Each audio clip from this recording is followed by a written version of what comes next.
G'day everybody, it's Seano here and I'm back with some more Supercoach content. Today we're going to be doing our round 3 live chat, so I hope you are all doing well out there and I hope you're going to join me for a bit of chat. As you can see, we've improved the stream a little bit, so now you get to see your little chats up on screen. But before we go ahead, make sure you sub to the channel. Everyone's been awesome so far this year, so please sub if you're out there watching, like the video, do that now before we go on. And yeah, if you're watching this video in the future, leave me a comment and let me know how your team's going this week, who your trades are, who your captains are, what the disasters were, what your wins were. Probably a few more disasters than wins this week, but hopefully we'll get through that. And also don't forget to join my Discord, where if you pop your team in the post my team here channel, we'll pop it up on the screen and yeah, we'll have a chat about it. And if you need some help, we can give you some help. And if you just want to brag about how well you're doing, well, that is good too. All right, let's get on with it. All you crew, if you're out there in chat, please say g'day and let me know that you are there. All right, and so we got Seano. How you going, Seano, mate? Some reports Todd Marshall rolled his ankle. No, don't say it's not so, buddy. Really? Oh no. I hope it's just a bit of an ankle and he'll be back, Seano. Or, you know, there were reports the other week that he wasn't going to play, so I just hope that's not going to be a thing. If you've got the link to wherever you saw that, give it to us, and we will try and find it, and yeah, and find out what's going on with that. We could always ask AI if they know as well any reports. We do have the AFL website up here as well, and the injury list. Is there anything there? Team Whispers, Blues and Bombers. Name, we're going to put the dark reader on because it looks better. Oh. And Blues and Bombers debut. Okay. Well, that's going to be some bad news if that is a disaster. Hey, Michael, how are you going today? Captain Butters week 1 and track week 2 versus Dacos into Butters. Disasters so far as Captain Butters week 1. Yep, I had that. Track and Rosie and Dawson, and I mean the injuries just keep coming. Milan, if you got him. VC. Yeah, at least he was your VC, not your captain. Dacos into Butters. Can go open that bud. Went for scans today. Marshall, if he went for scans today, we probably figure that he's not going to be playing, right? Hey, hopefully it's not too bad, because he is a linchpin of my forward line. We don't have much in the forward line, unfortunately, this year, do we, crew? So yeah, if you want to have a quick look at my team before we go on too much further, we're going to try and make sure we don't miss anybody's chat. Shano, yep, and Michael, no trades last week, has left me hamstrung this week, pardon the pun. Do I keep track for a week as I don't like the forward options, or go to Cook? I'm kind of having the same issues, Michael, kind of having the same issues. So I'll show you what I'm doing. So as for trades, I'm going Rosie to Houston. Sharp, I'm with a bit of DPP action. I'm getting it up to Sherry so I can get his captain scores over the next few weeks, which should be good. And Petrarca for Cook. Now, I was kind of a bit divided in this. I was going to do something that the rest of the community probably wouldn't advise, and I don't know if I advise myself, but I was actually going to go Cooper Duff Tyler just because I'm an Eagles fan, and he did smack out 100 last week. Now, I know he's a key forward. He's not going to do that every week. But if he could get a little bit... I wish I would stop doing that. I do that every time where I accidentally say yes, go back. And I better sort this out before the teams come out. Otherwise, I'm going to have a complete team with all the wrong players in it. So I was thinking about going Cooper Duff Tyler. He scored 100. Why can't I do this? Why can't I? I'm going to have to go because I can't see. Sorry about this, crew. This is what happens when you accidentally click the button that you don't mean to click. And the last one was Houston. And then we'll have to get the team correct again. All right, so let's confirm, complete the trades, confirm. I don't know why I have such a obsession with clicking that wrong button. We'll put Lindsay on the field and pray that he's actually brought back for the Edwards injury this week. Whether he is or he isn't is another thing. Get Sherry up there, get him as the vice, Butters as the captain, English on the bench, Philippou on for Buderick. We're going to have 2 blue dots or red dots, whichever which way you're looking at it. This week, if Marshall does not play, we will be having, we got Jake's up here in the background, maybe Lindsay as well, and potentially Marshall now. So pretty rough crew, pretty rough. Yeah, not the best, but hopefully that's only a short-term injury if that is a thing. That's exactly what I was doing, but not sure now. I guess I'll wait for teams to come out. Yeah, so it seems pretty popular, those trades, which I'm doing. A lot of people want to get Sherry into the team. I don't really think, I guess you could say it's points chasing, but there's a lot of points to be get. He's got a really good fixture coming up, and he's showing he can still score well. So I think could be some big captain scores, and the captain score this week with people that had Sherry in their team was pretty much the difference between having a really good score and just an okay score. So I want to get on that bandwagon. Yes, Seano is a sheep. Sean the sheep, as my friends, little kids like to call me. And yes, I'll be on the Sherry bandwagon. Pity I didn't get on there from pre-season. Another one of these ones. I was the same as everybody else. I had him at the beginning, talked about his lineup, and then saw the practice games, got scared and jumped off. So that'll teach you. That'll teach me. So back to what I was thinking. So let's just bring up Duff Tyler. Let's bring up the Duff Tyler. So here I'm looking in the cash cows. We did if you want to know who my best must-have rookies are and the best captains for the week, go and check out the video. There is a link down below or in the chat. Go and check that link out. So Cooper Duff Tyler, right?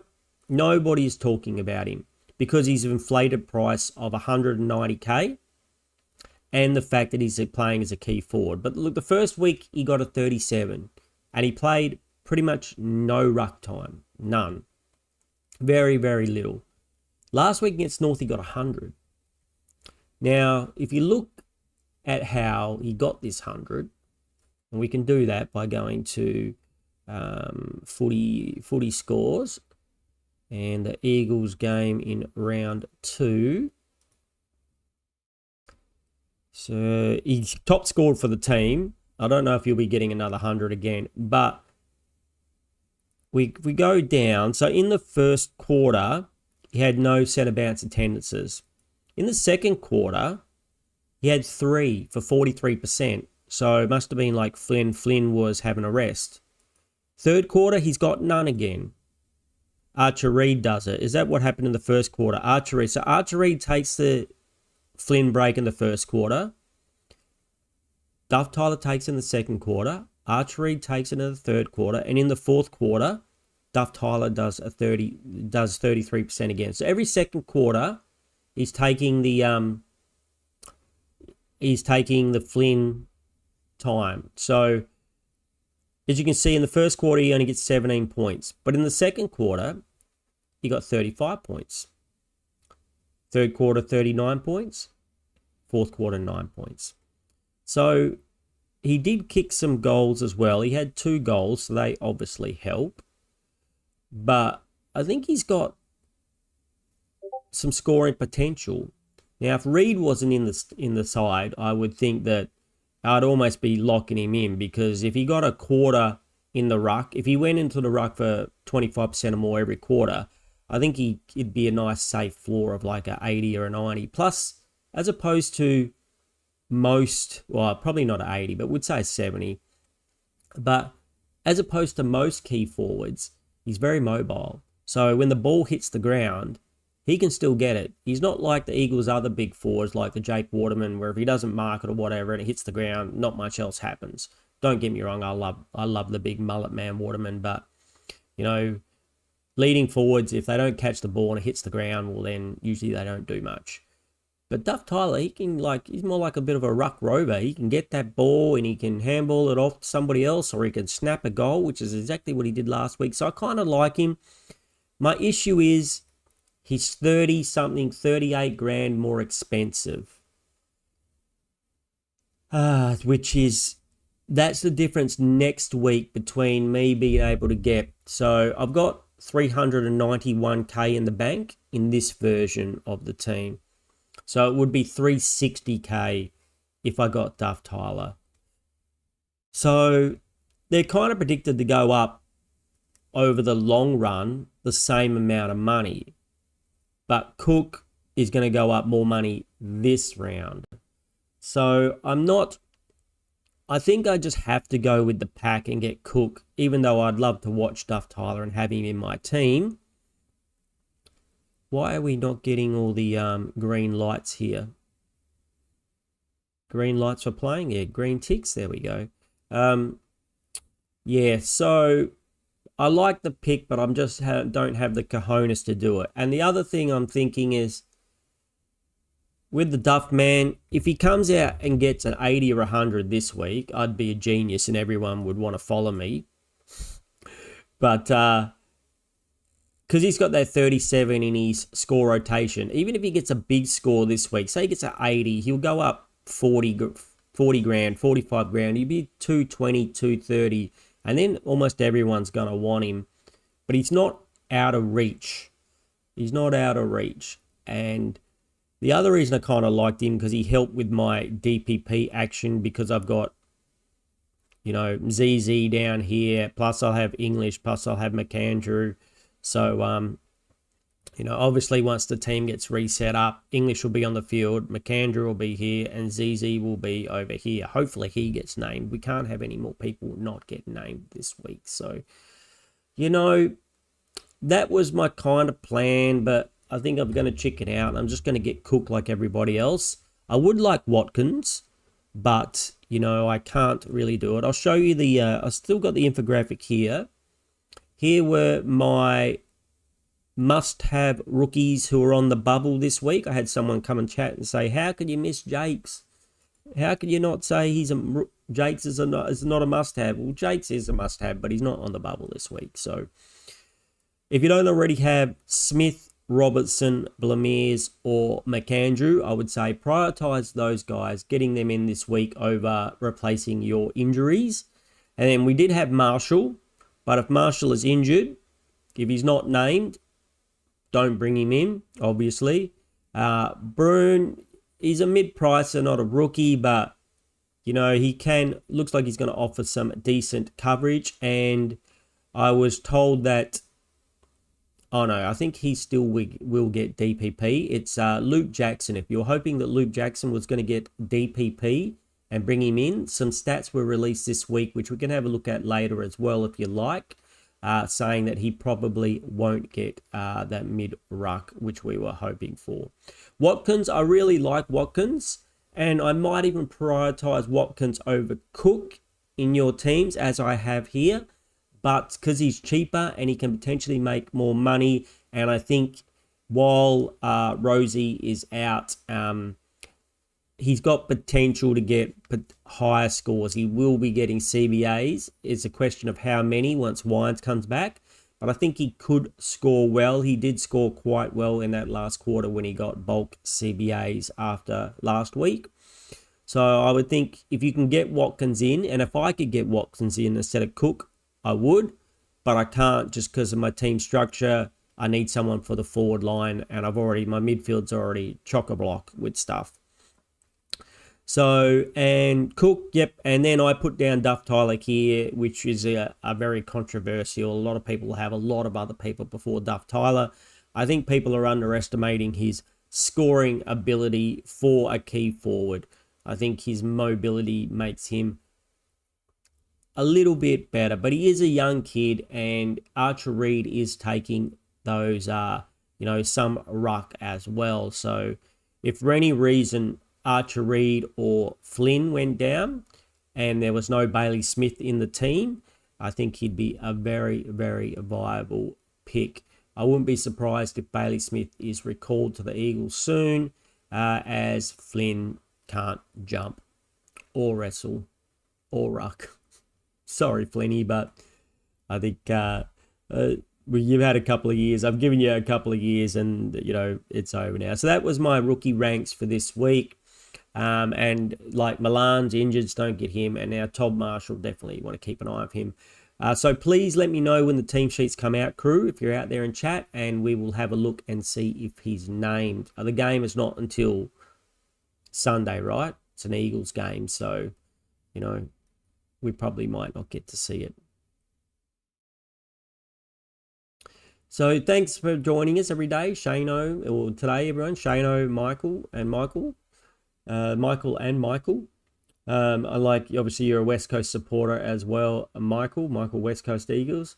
Wasn't that game brilliant last week? Sorry, any North Melbourne fans, but I have to admit that I cracked the you-know-whats after the first quarter and said we had no chance of winning, and then we came on and won. So, I gave the boys a bit of a rev up, just like the coach would, and then they came out and won, which was really nice.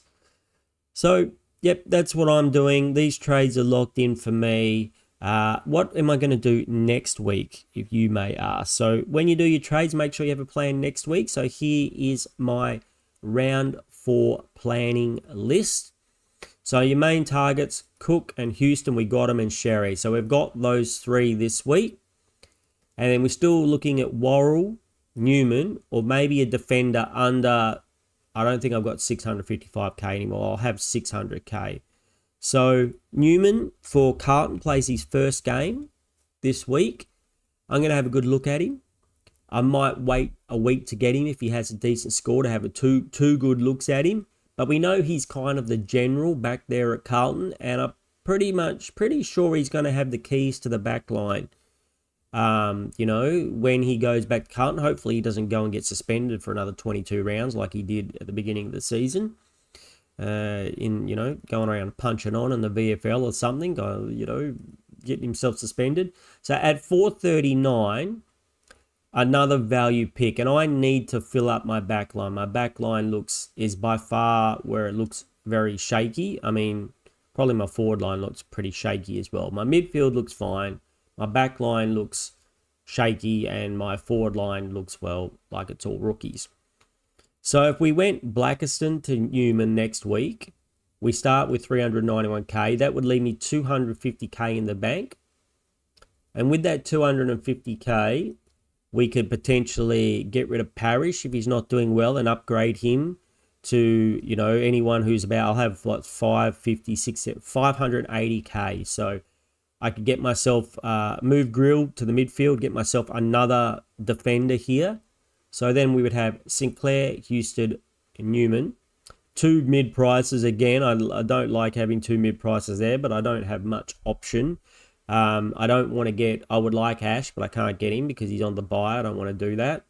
And I will target Nas maybe after his buy. Maybe we don't only do the 1 trade next week, and then hopefully Parrish can go up some more money.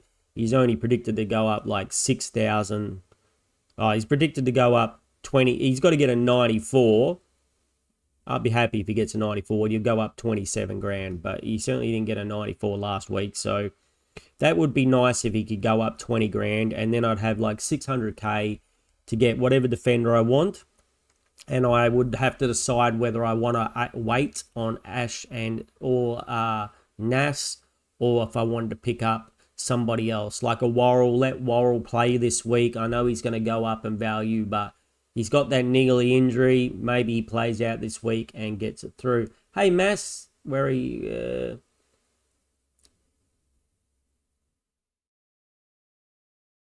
How are you today, Mass? You doing well? There we go. I'm clicking on the wrong button. Any chance Lindsay gets a name this week? If not, you're trading for Houston.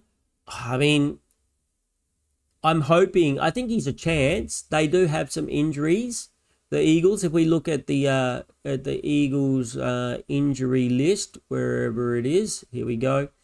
So Harry Edwards, I believe, Harry the man. So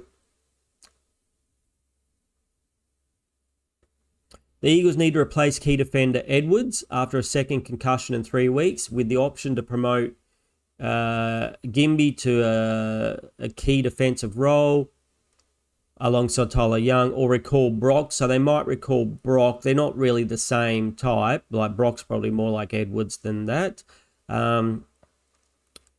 Ryan Marrick and Josh Lindsay are other options to replace Edwards in the 23. So he's up against Brock and Marrick for the position. So I think the likelihood he probably doesn't get named, but I would hope he does, because I think we should be playing the rookies. But I mean, Brock's kind of a rookie as well, and Marrick's not that old either. So I guess there's a chance, but I wouldn't bank on it. And I don't know about selling him, because you think he will get games. It's just a matter of when. So I guess if you have to sell him, you have to sell him. If you got all these other guys are making you money and he's your only one not making you money, I guess you can sell him. I can be behind that and then get him back when he comes back. I guess that's fine if it gets you a primo defender. Hope that helped out a little bit. Mass. Then we've got Max here.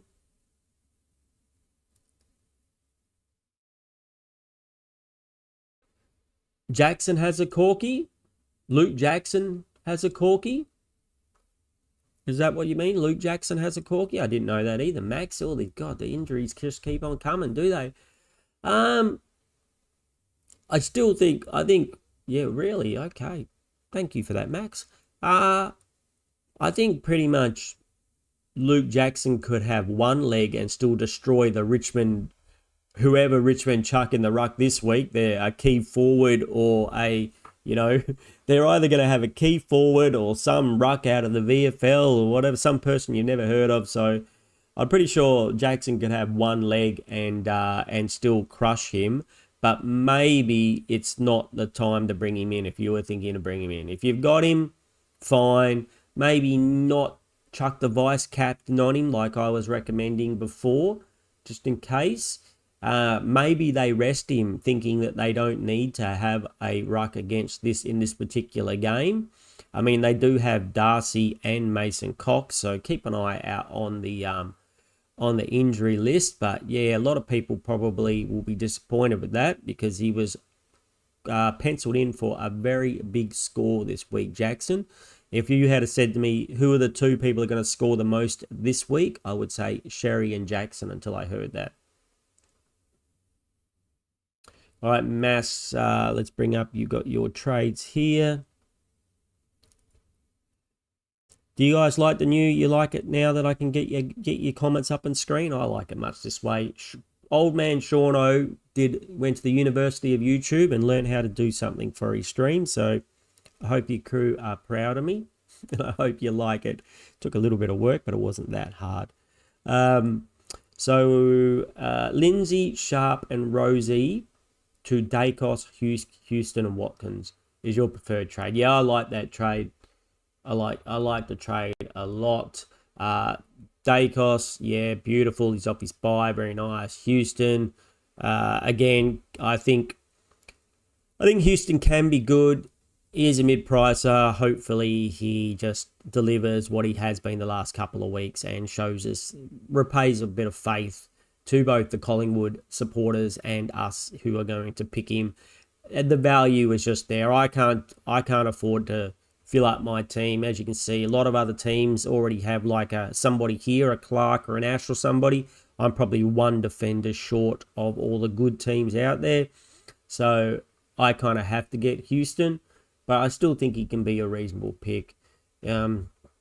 Same as Worrell in the value side, but Worrell's injury, with all the injuries we've had this year, I don't know if I would risk Worrell. I'm going to whisk Worrell, like making a cake, but I'm not going to risk Worrell and for the moment. And if he comes out, plays a good game, and he goes up like 30 or 40k next week, well, then I might pay up for him next week.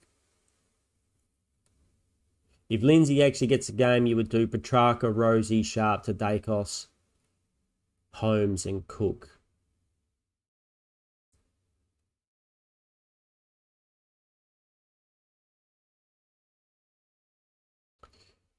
So you keep, okay.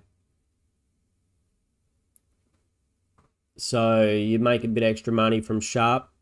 We don't know if he's going to play either this week. I'm getting rid of Sharp, not because I don't think he'll make money eventually, but just because I don't really have any other options for me. If I had a non-playing player somewhere, not Murdoch, because obviously he'll come back and make a fortune, but Sharp's kind of drove his cash generation into the ground, and even though he will probably make money, it could be a very slow burn, and it might not be very much if he still doesn't keep getting high time on ground. So yep, I like both of those, Mass. I like both of those.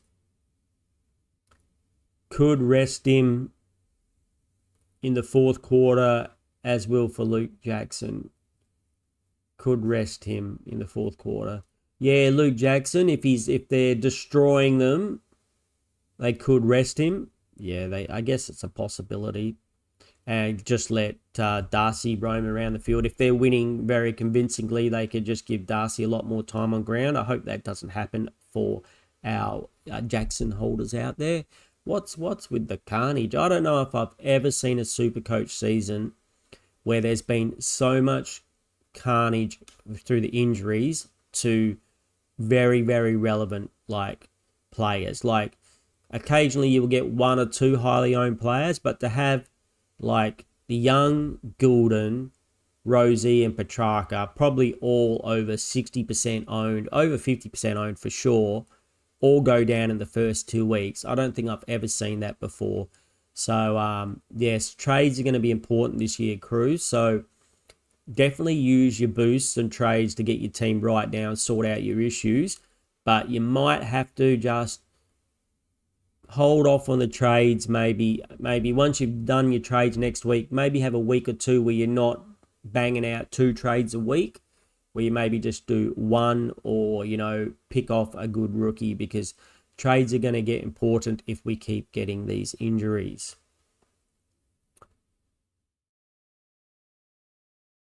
No, it is Brad Scott, Michael. You're correct. It's not Sharp's fault at all. If he got more time on ground and he got injured for his low score, so it's not his fault at all. No, it's definitely Brad Scott's fault. Same as why Parrish isn't getting a good score. It's not Parrish's fault. I'm not blaming Parrish, even though he could do better. But if he was playing 80% time on ground and all those times in the CBAs, I'm sure his floor wouldn't have been 67. It'd be closer to a 80 or so. Yep. So there we go. I have to remember to click on it to put it up on the screen. If I don't click on it, it doesn't come up on the screen. So yeah, crew, that's they're not great, are they? They're not great things happening. How many players will I have on the field if Lindsay and Marshall don't play? I'll have 1, 2, 3, 4, 5, 6, 7, 8, 9, 10, 11, 12, 13, 14, 15, 16, 17, 18, 19, 20. I'll have 20 on field if Marshall's out and if Lindsay doesn't get back in the team. A little bit of a worry, but with Petrarca going down, that was one less primo that I have out on this round. I went from having 4 primos out on this round to only having 3, and being best 18, you know, it's always nice to have those few extra hits, but now I got Bont and Anderson and English out, where I would have had Bont, Anderson, English, and Petrarca out this round. And then next round, we've got Sinclair is out and Flanders is out for primos. So, okay, I'm not expecting a great score this week, crew. I know we don't look into projected scores too much, because in the projected score it doesn't take into account, you know, it gives your rookies like a 30 or a 20 instead of a 60 or whatever. But if I could get 1750 again this week, a bit like, you know, last week, I'd be very happy. I'd expect my rank will drop again, but that was always going to happen, and then we'll see what happens next week. So I'm not expecting a great week for me, crew. Yeah, but we will see. We will survive. We will move on and survive. Lukosius is that versus Reeves next week could be interesting decision. It could be. They're both very difficult prices though, Mass. And the other one I'm going to throw in there, what happens if Duff Tyler comes out and gets 100 or 80? You know, if Duff Tyler comes out there and gets an 80, I'm going to be seriously interested in him as well. So it's a ruck. The Reeves is a ruck only, I believe. So that's going to restrict. I'm not going to be able to get Reeves. My ruck line is absolutely chock-a-block now after this week. So, but if you do have a potential flex option, so my ruck will be Sherry, English, and McAndrew. We won't be able to have any Reeves unless I drop the ZZ for him. If ZZ didn't get a game this week, maybe that's an option, a money grab option, but to have that much money on the bench, I wouldn't like it. And Lukosius, it's only one game. I don't know if he can do that again. If he does it again, fine, but it would have to be big. Like at 240k, you want to see him get a minimum of a 90. A minimum of a 90. How did he score those points? Let's have a look. How exactly did he kick 1,000,000 goals? How exactly did he get those points, our man Lukosius? Don't even know if that's how you say it, but so look, he's key forward by looks of things, lots of positions up there. He took 10 marks and he got 3 goals, 1. I'm not touching that with a 10-foot pole. I'm not touching that with a 10-foot pole. There's no way he gets 10 marks and 3 goals, anywhere near that every week. So even if he came out and got an 80 next week, I'm not going there. It's too risky. I mean, unless it was a straight up cash grab. And I think we got bigger problems in our forward lines. So I don't want to bring in someone who at 240k that can bang out a 60 on any day of the week. So he's a big no from me. He'd have to do something very, very special this week. And don't forget, he plays the Eagles this week. So he might do something special. But it's a big no from me. I think I would prefer, to be honest, Duff Tyler, because at least Duff Tyler is going to get some ruck time, which is going to bring up his floor a little bit. Yeah, but I'm not going to be going there. All right, so we have Alex. Should I bring in Cook or Holmes? You have Cook at the moment, and you got 599k in the bank. It's a tricky question, right? Have you got your team in there, Alex? If you put your team in the Discord, crew, don't forget, if you want to join my Discord and chuck your team in there, we'll go through your teams in a second. Alex, if you want to pop your team in the Discord, in the Post My Team section, we can have a look at it. Bring in Cook or Holmes. I don't think Cook is a must-have. It's going to depend on your team structure. So for me, I'm bringing in Cook because I got no other option. I need someone to replace Petrarca in a way that gets me the money to get Sherry and Houston. But if you said to me, do you 100% need Cook? I would say no. I would say if you want a bit of bolster up your midfield, if I didn't just need Cook to cover that midfield, the bottom line, the bottom there for the Petrarca, I'd probably be getting Holmes. Next week, Bubble Boy. No, he hasn't played a game yet, Mass. I looked at him earlier. I don't think he's played a game yet, has he? So he needs to play 2 games. Or am I just wrong here? Am I just wrong? Or Seano's been known to be wrong on many occasions. Yep, I'm wrong. You are correct, Mass. Of course, how dare I doubt you? How dare I doubt you? Yeah, so someone to look at, depending on how long Nank's going to be out, and Samson Ryan. We can have a look at the injury list. What are they saying? What are Richmond saying about their dodgy ruck situation at the moment? Nank's out for 6 to 8 weeks. That's enough for him to make some make some mini. Jesus. Seano's got the yips. Samson Ryan not playing? An underdone Samson Ryan coming off foot injury. Options include a possible Ollie Hayes Brown, so that's someone we've never heard before to do the ruck, or an underdone Samson Ryan. So Lafleur, if he gets the Lafleur, if he gets the ruck role, it might not be too long, but it might be something we have to look at, especially with the disasters that seem to be coming up in the forward line. At 70, you'd probably want to see, at 146, you'd want to see another 60, 70 this week. I'm going to be trying not to bring in rookies myself that I think, especially in the forward line, that are going to drop out pretty quickly. I prefer, this is why I like my Duff Tyler pick a little bit, and I still might get him next week. He's going to play every week. He's not going to score you the best every week. He's not going to get the 100 he got you week, but he's going to play every week and he's not going to get dropped. So why I sort out all my other major glaring issues in the midfield and in the back line, and that the rookies can just sit on the forward line and do what they have to do, hopefully. Hey, Karen, how are you? Thank you for joining us. Your question, thoughts on the new Freo mid Scary?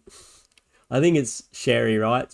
People said it's Sherry, but everyone's calling him Scary, which I think is funny. Nice treat. Yep, let's have another look at him this week. I wouldn't get him. Obviously, sounds like he's a Hayden Young replacement, so don't know how long he's going to be in the team. But as a 99k dude, if he plays this week and gets a reasonable score, I think a lot of us will be looking at him. Here's another thing, like I'll have another decision whether I want to do something like Buderick down to him. I'm getting rid of someone who's going to play every week for someone who might only be in the team for a couple of weeks but make some money. So I think we need to remind ourselves about the job security too. But my thoughts are he might be, at 99k, he might be too good to refuse. I don't think he's going to have the same job security as a few of the others, like Cook or even Watkins now, I think has got, with Rosie out, has a okay job security.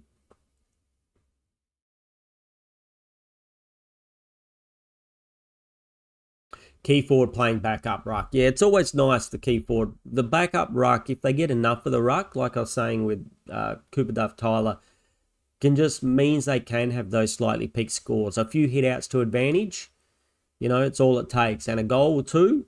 We saw Duff Tyler got 100 last week. It's possible. So I do kind of like it. My question is, how long has he got that? They said it's an underdone Samson Ryan. How long before they bring in a proper ruck?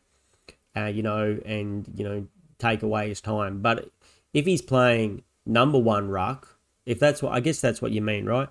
If he's playing number one ruck, I keep clicking on the wrong one. This is the one I got to click on.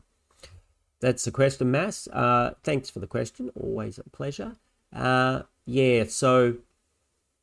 if he's got the number one ruck this week, and then he goes back to being, a part-time ruck and a forward, I think that's a very viable option. And also, is Lynch out as well? Is that?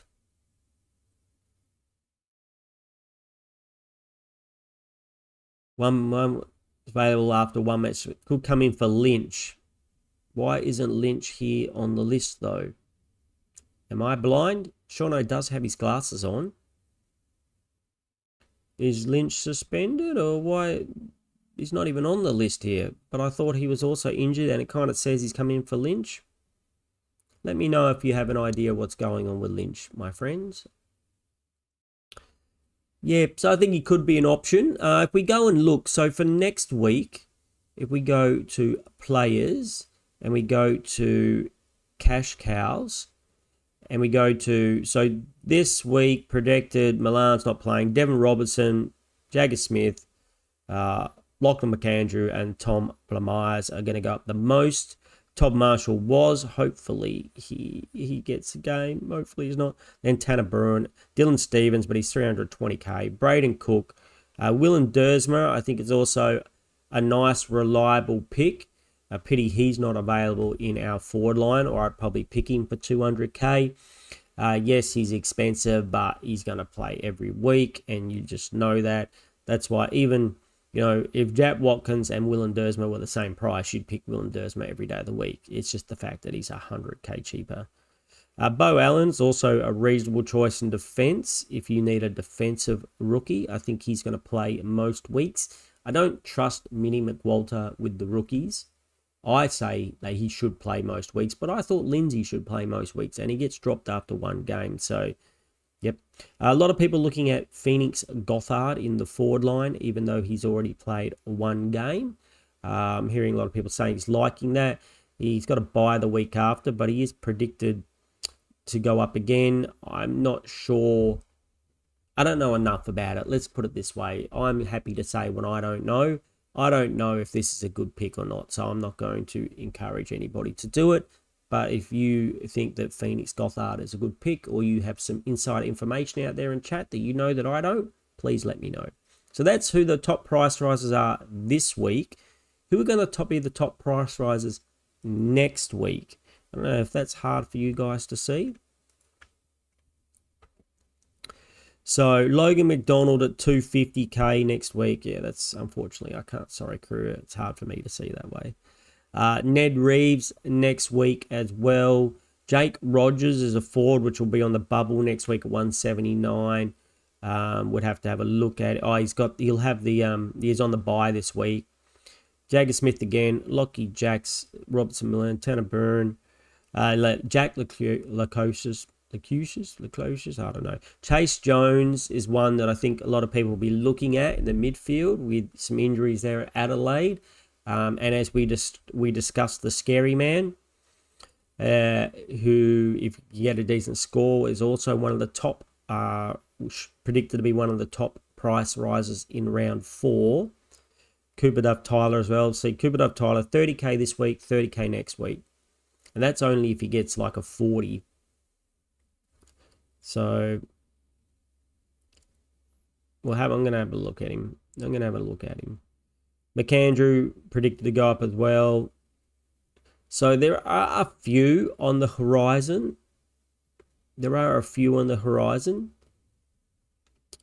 not a lot. There's our Pepe LeFou. How about you guys out in chat? This is what I'd like to know. How many injuries to primos do you guys have?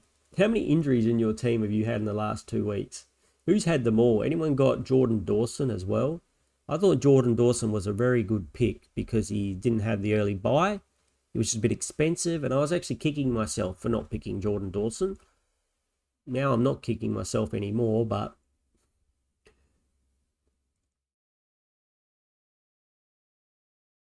Lynch is out for ages. Okay. LeFou is not big enough to Pepe. Lafau. It's Lafau, isn't it? Lafau is not big enough to good enough to be a play proper ruck or as a backup versus the relief guys. It's kind of a Blackerson situation, right? Where we're all like, hey, he's gonna play full-time ruck.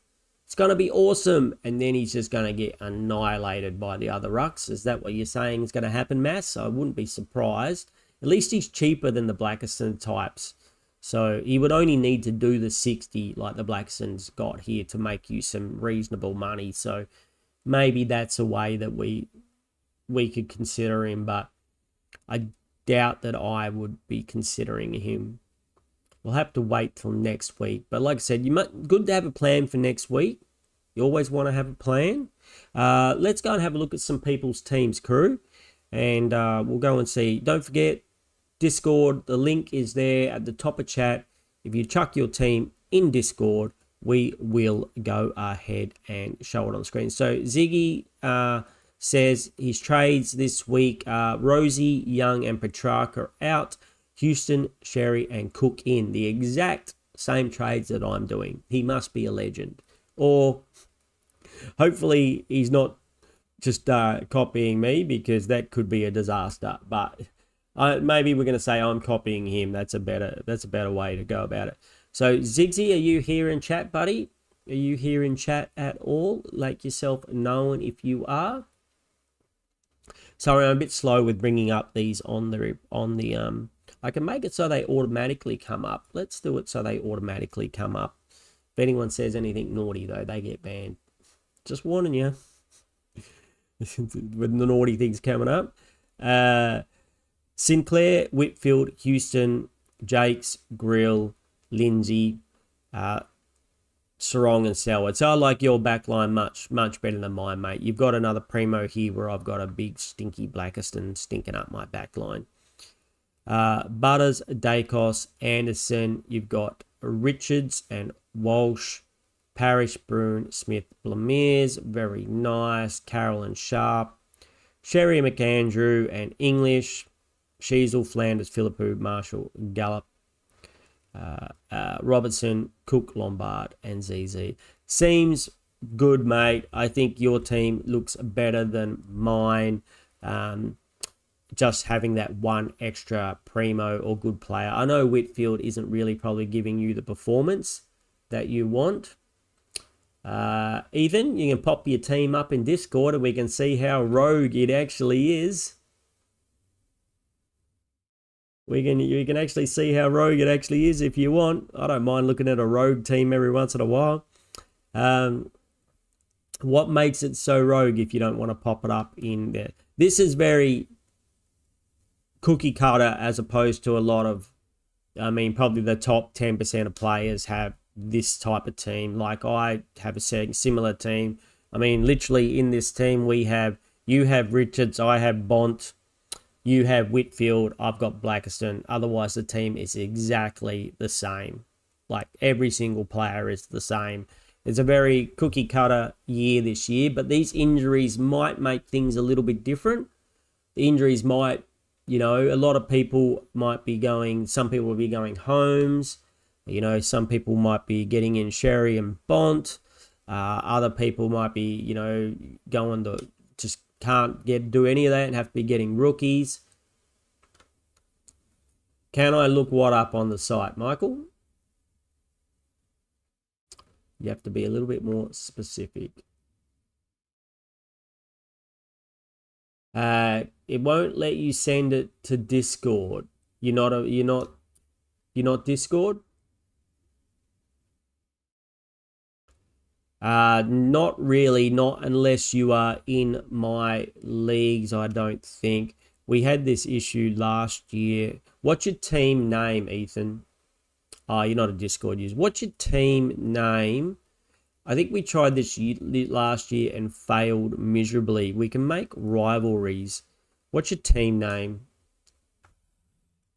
Ethan? Fish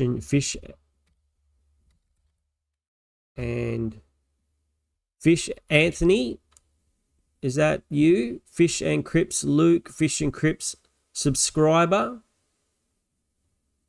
Fish and Crips Nate. There's a lot of Fish and Crips, unfortunately, a lot. Tara, what do you know? Do you know either what your rank is? Fish and Crips, yeah, they're all Fish and Crips. There's 5 of them. I don't think it'll make a difference, will it? It did make it. Ethan, there you go.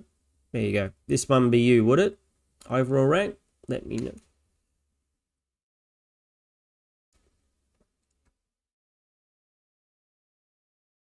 Yep. So if this is you, rank 68,000, it's fine. Oh, overall rank. Hey, Forbes. So, what do you say? Well, need a rookie out for one of them. Do you go Lombard to Carroll?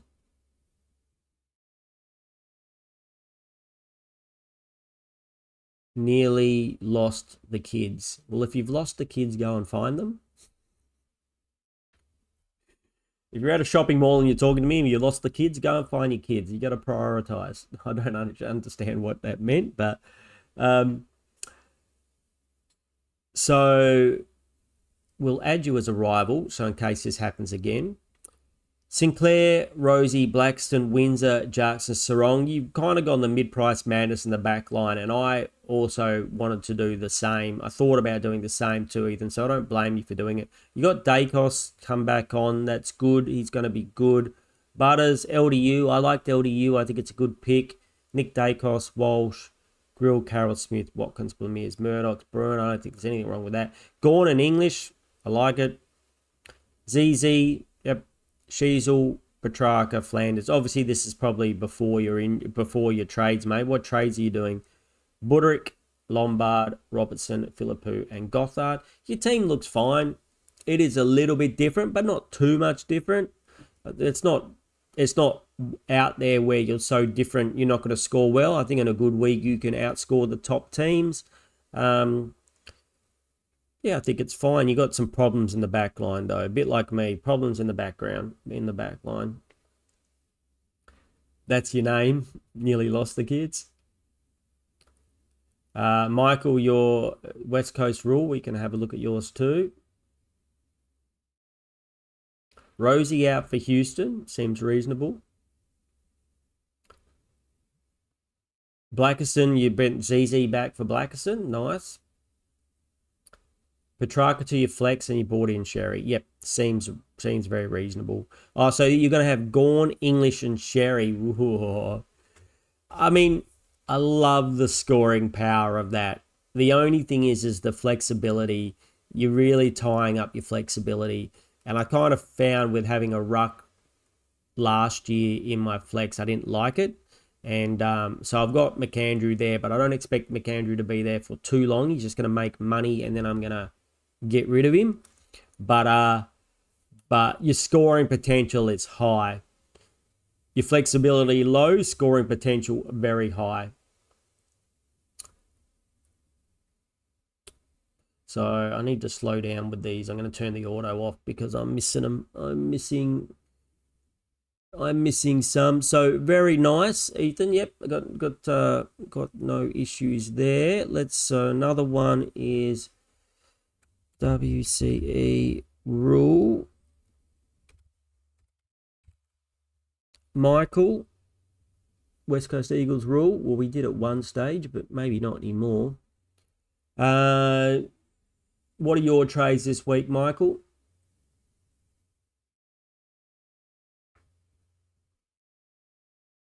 Go Jackson. Be a little bit worried about Jackson because he's not going to get the DPP anymore. He's going to be a ruck only. If Jackson was going to get the DPP mid-ruck, I'd be all over that business. But it doesn't look like he's going to at the moment. So let's have a quick look. Sinclair, Rosie, Roberts. Hopefully Roberts, he didn't have a good first week. That's a much better bounce back week from him. Windsor, he's got the role. Hopefully he can score a little bit better for you. I think he's still better than Blackiston, who I've got. Jake, Sarong, Selwood, Lindsay. Seems awesome. Butters, Richards, Sarong. Yeah, I kind of warn people that this might happen. Harley Reid, I wouldn't, as an Eagles supporter, I love my West Coast too, Michael, but I wouldn't touch Harley Reid with a 10-foot pole. Gives away too many free kicks, and he's just, he's just too much of a hothead. He's too easy to target for other teams. Parrish, 67. Broon, Lindsay, Sharp. You got Walsh, Lemieux, and Smith on the bench. Looks fine and dandy. English and McAndrew. I assume you've got like a Sherry or someone in your flex. Is that Sheasel, Petrarca, Flanders, Buderick, Marshall, and Robertson? Haven't decided your trades yet. Probably X and Houston. Yeah, sounds similar. I think a lot of us, including myself, are going to be doing that. What's Forbes here said? I need to bring in Primos. Had 4 go down. Dawson, Errol, Rosie, Track. Yeah, I had all of those except for Dawson. Yeah, it's a rough year. Like I said, I don't think I've ever seen a year like this. Back to Discord. Did we have a finish your team, Ziggy? And then we'll do the other one I've got here. I've got Michael. And then I can look up some more in the chat in the system too if we want. Haven't decided. Possibly X in Houston. Corey, how you doing, Corey? Nice to see you, mate. Bont versus Butters. Nice. All right, here we have, this is Michael's team, friend of the Discord. Sinclair, McKercher. Roll seems to be back, just not getting time on ground. I think we've probably got bigger problems, but hopefully he gets the score for you in the end. Houston, Windsor, Coleman, Lindsay, Jakes, and Sarong. Seems fine. You've got a few mid-price, so still got, I remember we talked about mid-price madness pre-season. You've still got some mid-prices there you're going to have to do something about, but you've probably got bigger problems than like the rest of us. Butters, Dacos, Walsh, Parrish, Broom, Cook, Smith, Lemieux, Grill, Carroll, Sharp. Again, seems fine. Jackson and English with a loophole of Smith. Sheasel, Pickett, Flanders, Phillip, Marshall, Robertson, and McAndrew with Buderick and Lombard. Seems fine. Like a lot of us, like me and a few others, you've got a bit of problems in the back line. And maybe your midfield could need a little bit of bolstering, but otherwise than that, it seems good. Hopefully this Jackson niggle isn't too much for you, mate. I hope it's not too bad for you.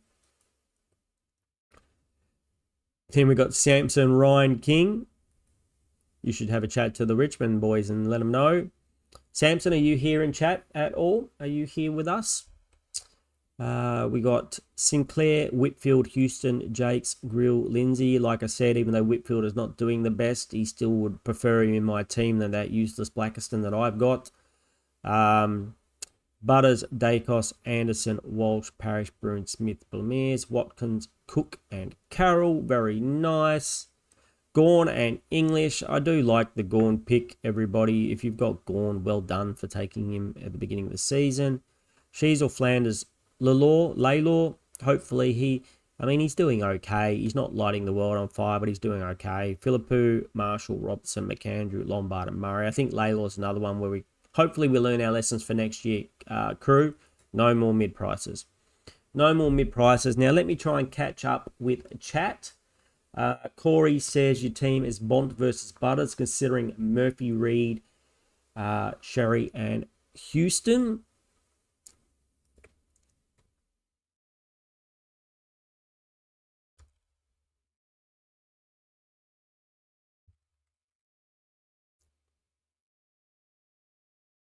You don't like it when I type it in this time? Bont versus Butters. Corey, there you are. Sorry, I will get to everybody in chat. I know I really appreciate everyone being here. I will get to you for sure. You are considering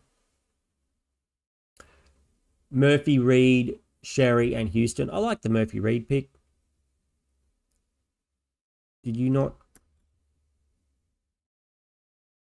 add to rivalry? Sinclair, Rosie, Clark, Sherry, and Houston. So Houston there, Sherry down in your flex, and then Reed, Murphy Reed for Petrarca. I do like the Murphy Reed pick.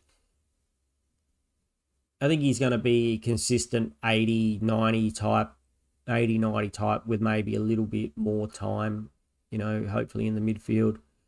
Looks good, mate. Rose is going to make you a little bit of money.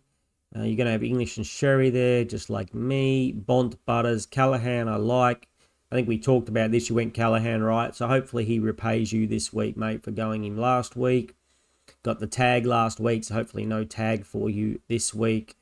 Yeah, it looks good. Again, you've got Clark here. I was up and down about Clark in the season. I'm glad he repaid you with a decent score, and I hope that Windsor comes out and gets you a little bit of a better score this week.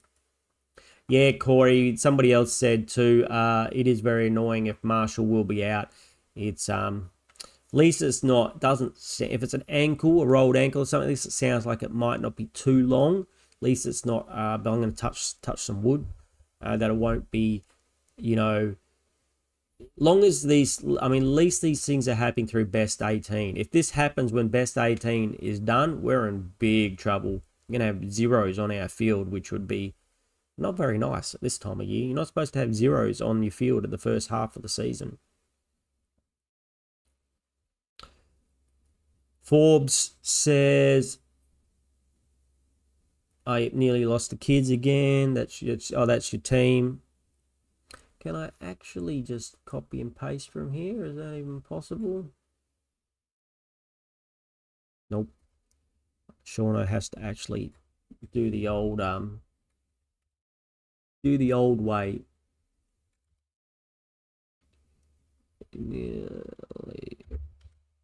There you go. Click on you. Add the rivalry. Seano's getting it. Old man gets it. So, Forbes, you got Sinclair, Whitfield, Jakes, Sarong, Selwood, Lindsay, Houston, Coleman. Very nice. How comes everyone's backline looks better than Seano's? Makes Seano a sad man. Butters, very unlucky on Dawson, mate. That's just unlucky. Sarong, Rosie, Grill, Dacos, Broom. What are your trades this week, Forbes? Carol, Blamiers, Murdoch, Jackson, McAndrew. Again, hopefully Jackson is fine. Sheasel, Petrarca, Flanders, Buderick, Marshall, Robertson, Philippou, and Lombard. I mean, why can't we see the flex, Supercoach? Why is the flex so secretive that we can't see it when we're looking at rivalries? Do you just haven't updated your system from a couple of years ago before we had the flex? We had the flex last year. Surely you can sort this out. Michael, you like the Murphy Reed pick? Corey, yep, nearly started him. He is a good pick. God, he looks good in that Freo team. God, he looks good. He looks very, very dangerous whenever he goes near the ball, Murphy Reed. I'm sorry to say, Michael, but I'd swap Reeds any day of the week. Sorry, Harley.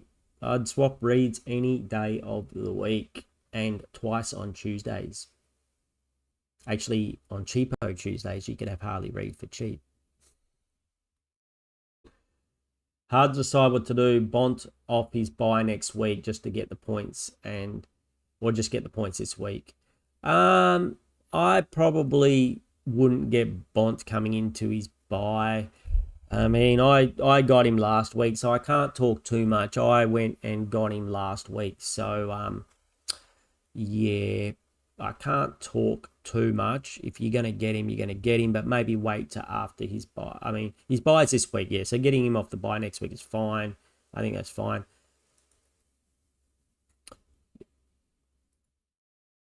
My team is the Dudes. Karen, all right, Karen, we'll look up your team. Hey, Pure, nice to see you.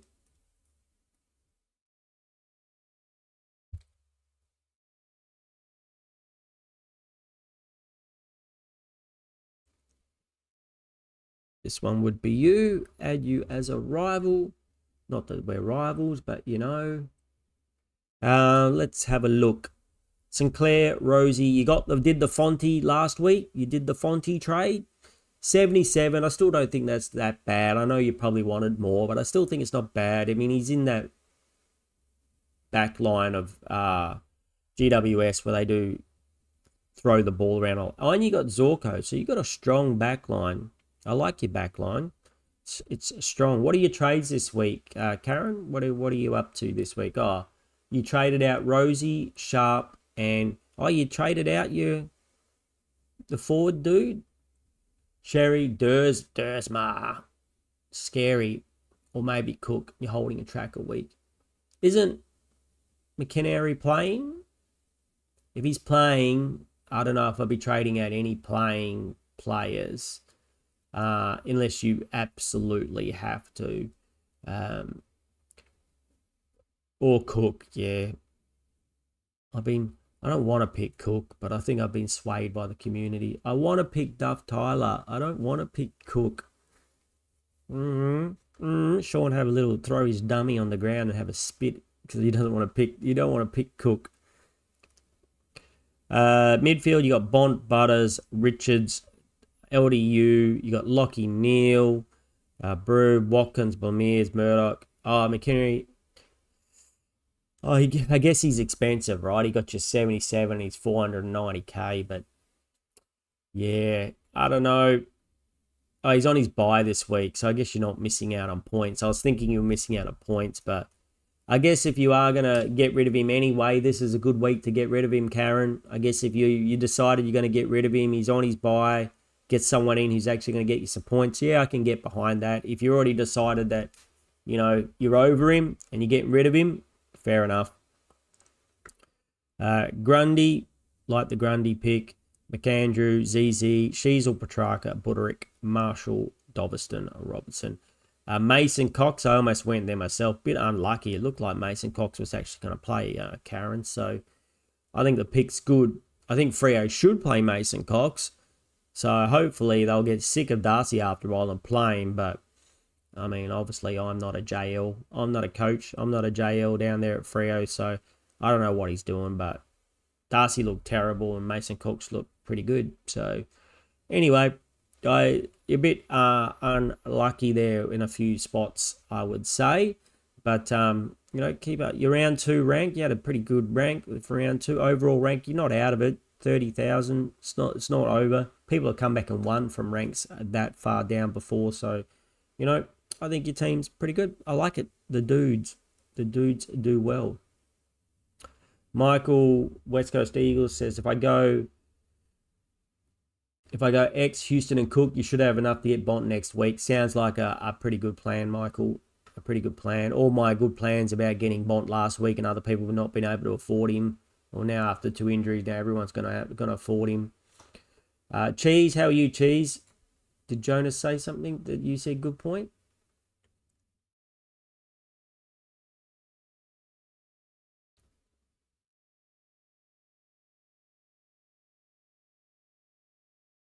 At the rate we're going, another Primo will go down this week. Better not mass. I'll mass you, Jonas.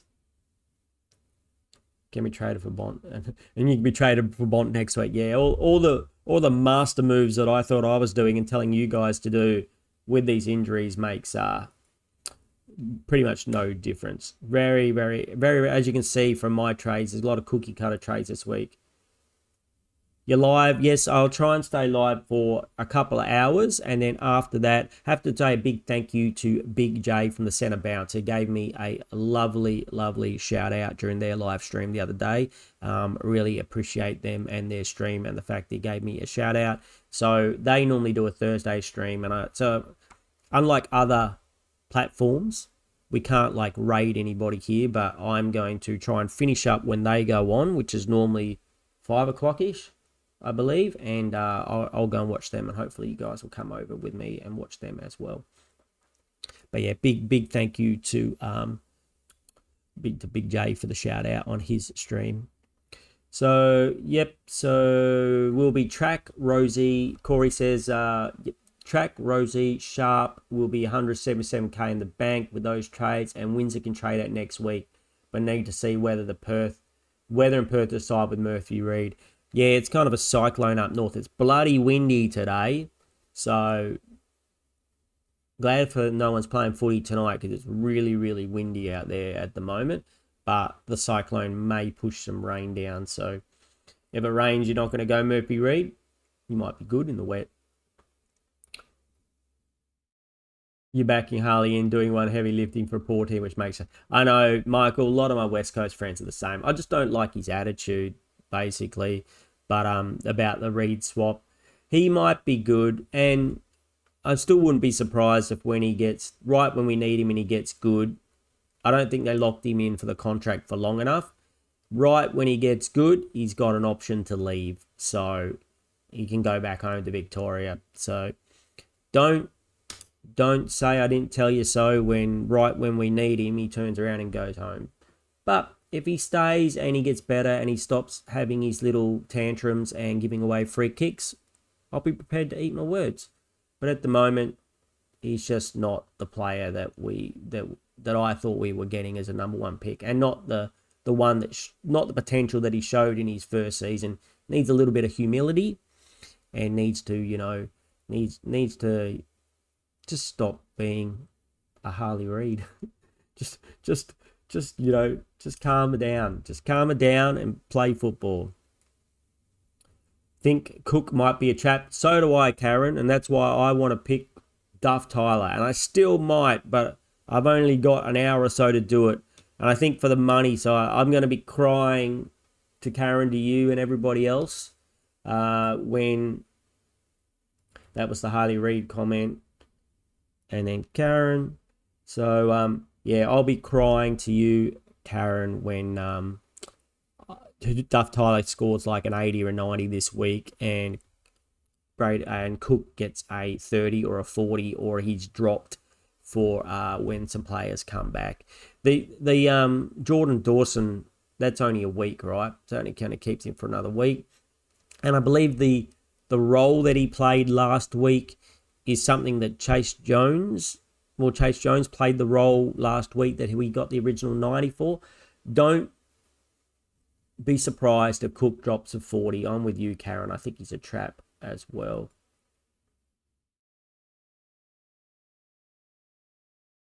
What is the weather? I don't know. What is the weather predicted to be? Stormy and stuff over here. How bad is it? I mean, it is football. They're supposed to play in the rain, but Saturday, 21 degrees, raining. At least it's sunny for the Eagles game when we're going to get... Oh, no. Do we play here for the Eagles? I'm not too sure. Probably not. Yeah, I don't know. For teams that are really good with their kicking and do the kick marking and hold possession of the ball, I think it affects them. The really skillful teams, it brings them down to the not so skillful teams level, but I don't think it hurts the midfielders as much. So if Harley Reid's playing a little bit more mid and he's got a lot of skills, I don't think it hurts him that much. Luke Jackson, I mean, I'd be more worried about this potential niggle that he's got, some people are talking about. I think he's still going to go to the ruck. There might be more ruck contests if it might increase his scoring, to be honest, Luke Jackson, because there's more ruck contests around the ground, and he's like bullying some Richmond newbie kid. It could be better for Luke Jackson.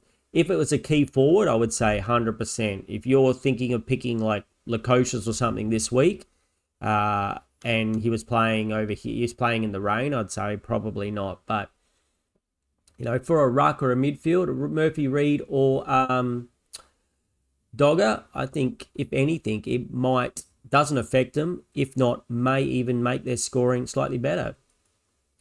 Karen, you plan to trade him out? I'm not too sure who you're talking about because I'm a little bit behind, Karen. Cook, you plan to trade Cook out? Eagles playing Adelaide this week, yeah. Hopefully it's sunny over there. Mass, we need a newer, lower sub content creator to go live just after the game is finished on Thursday night. Slots wide open. Afterwards, I could go live again after the game. If you miss me, Mass, I could go live again after the game. So no, this week I can. Not normally, but this week I can. We could go and cry about what's happening. Karen, you like Duff Tyler too, but already have a few West Coasts already. Yeah, I mean, if they're rookies, it doesn't really matter because it's like you're not worried about the buys. You're just worried about, I guess you also got to worry about having West Coast players when the team gets flogged, they don't get a lot of Supercoach team as a whole and points. So like Duff Tyler with his 100 was the top scorer last week. And I think over the first couple of weeks, 110 is the highest score they've got. They don't play a high Supercoach scoring style. So yeah, having too many of them can just limit the amount of money they can make.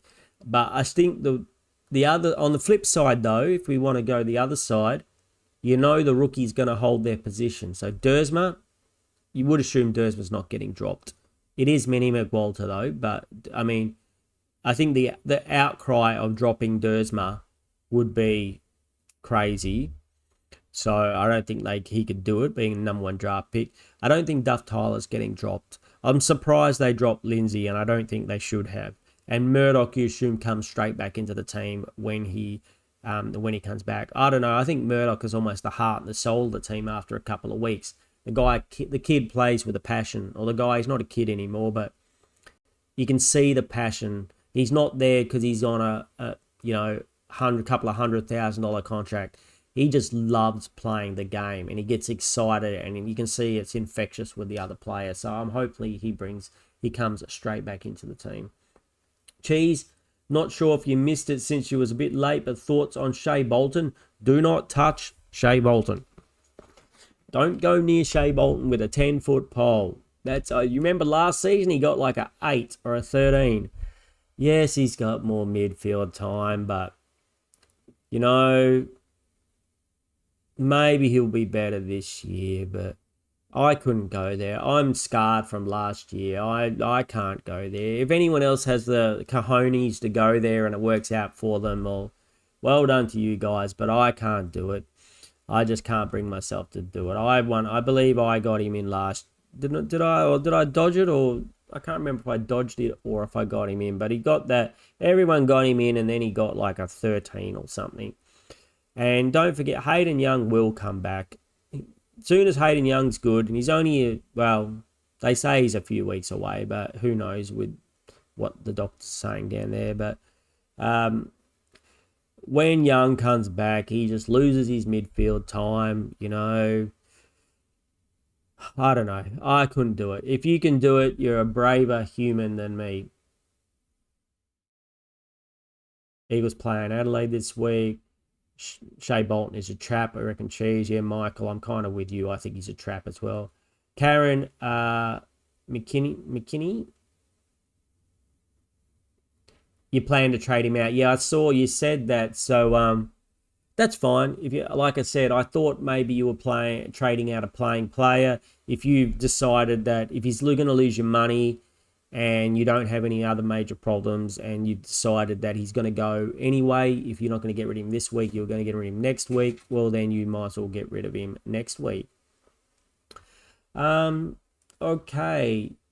Doolittle, nice to see you, Doolittle. Thank you for joining me. Hey, mate, check out my team, Doolittle Dons. We can do that. Which one are we going here? We want to go back to leagues. I just heard someone at the door. That might be the new microphone to make it sound better for you guys. Didn't arrive in time, but hopefully next time you hear me, I shall have a much better sounding voice. Not that that's really possible with my voice, but maybe the microphone will sound a little bit better. Things I do for you, crew. Curtis. All right, overall rank 10,000. Congratulations on that rank, buddy. That's a nice looking rank. Sinclair, Rosie, Whitfield, Blackerson, Windsor, Jarks, Sarong, and Lindsay. You got yourself a bit of a mid-price madness in the back line. What are your trades, buddy? What are your trades? Doolittle Dons. Bont, Butters, Parrish, Grill, Sharp, Watkins, Belair, Murdoch, Dacos, Walsh, and Smith. Sounds very similar to me. Sounds very good. De Koning. You might have to do something about the De Koning pick at some point, buddy. You might have to do something about the De Koning pick, unfortunately. It doesn't look like it's going to pay off. This is probably not the week, but yeah. Just you never know with the Marshall split. It does look good, but if he was playing only ruck, he'd be awesome, I think, with these new rules. But I don't know. There's too many other. Looks like the big boys of the league are going to be big boys of the league. The Gorns and the Sherrys and stuff are going to be really good. Sheasel, Petrarca, Flanders, Broderick, Marshall, Robson, Philippou and Lombard. Looks good. Looks very good. Doing the Coning, Petrarca, Rosie, to Sherry, Bruin and Cook. Yep, sounds good, Doolittle. Yep, sounds really good. Optus should have been roofed when it was built. It is in Perth, though. I do understand why they didn't build it. It's a beautiful stadium, Rory, and it doesn't rain here that often, actually, even in winter. Even though the last few winters have been pretty bad, but honestly, we have more hours of sunshine than any other capital city in the world. You know, that's some useless crap that Perth people know. Yeah, more hours of sunshine than any other capital city in the world. So I kind of figured they didn't need to spend the money to build the roof. There you go, Doodle, Koning, Petrarca. Yep, Koning out, Petrarca out, and Rosie to Sherry, Bruin and Cook. I think that's very solid trading. Shy Bolton is on the never again list, Karen. Yep, I'm the same. Can't do it. Corey, can't remember if you had Shay.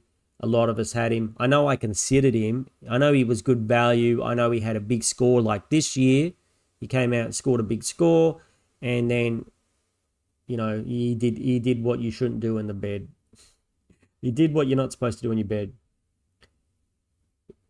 He caught, yeah, Michael, you had Shay Bolton next year. Michael, this is a decision that I have as well. All right, let's go back to my team.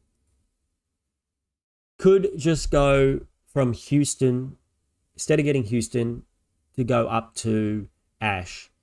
He looks good. He looks like he's the man at GWS.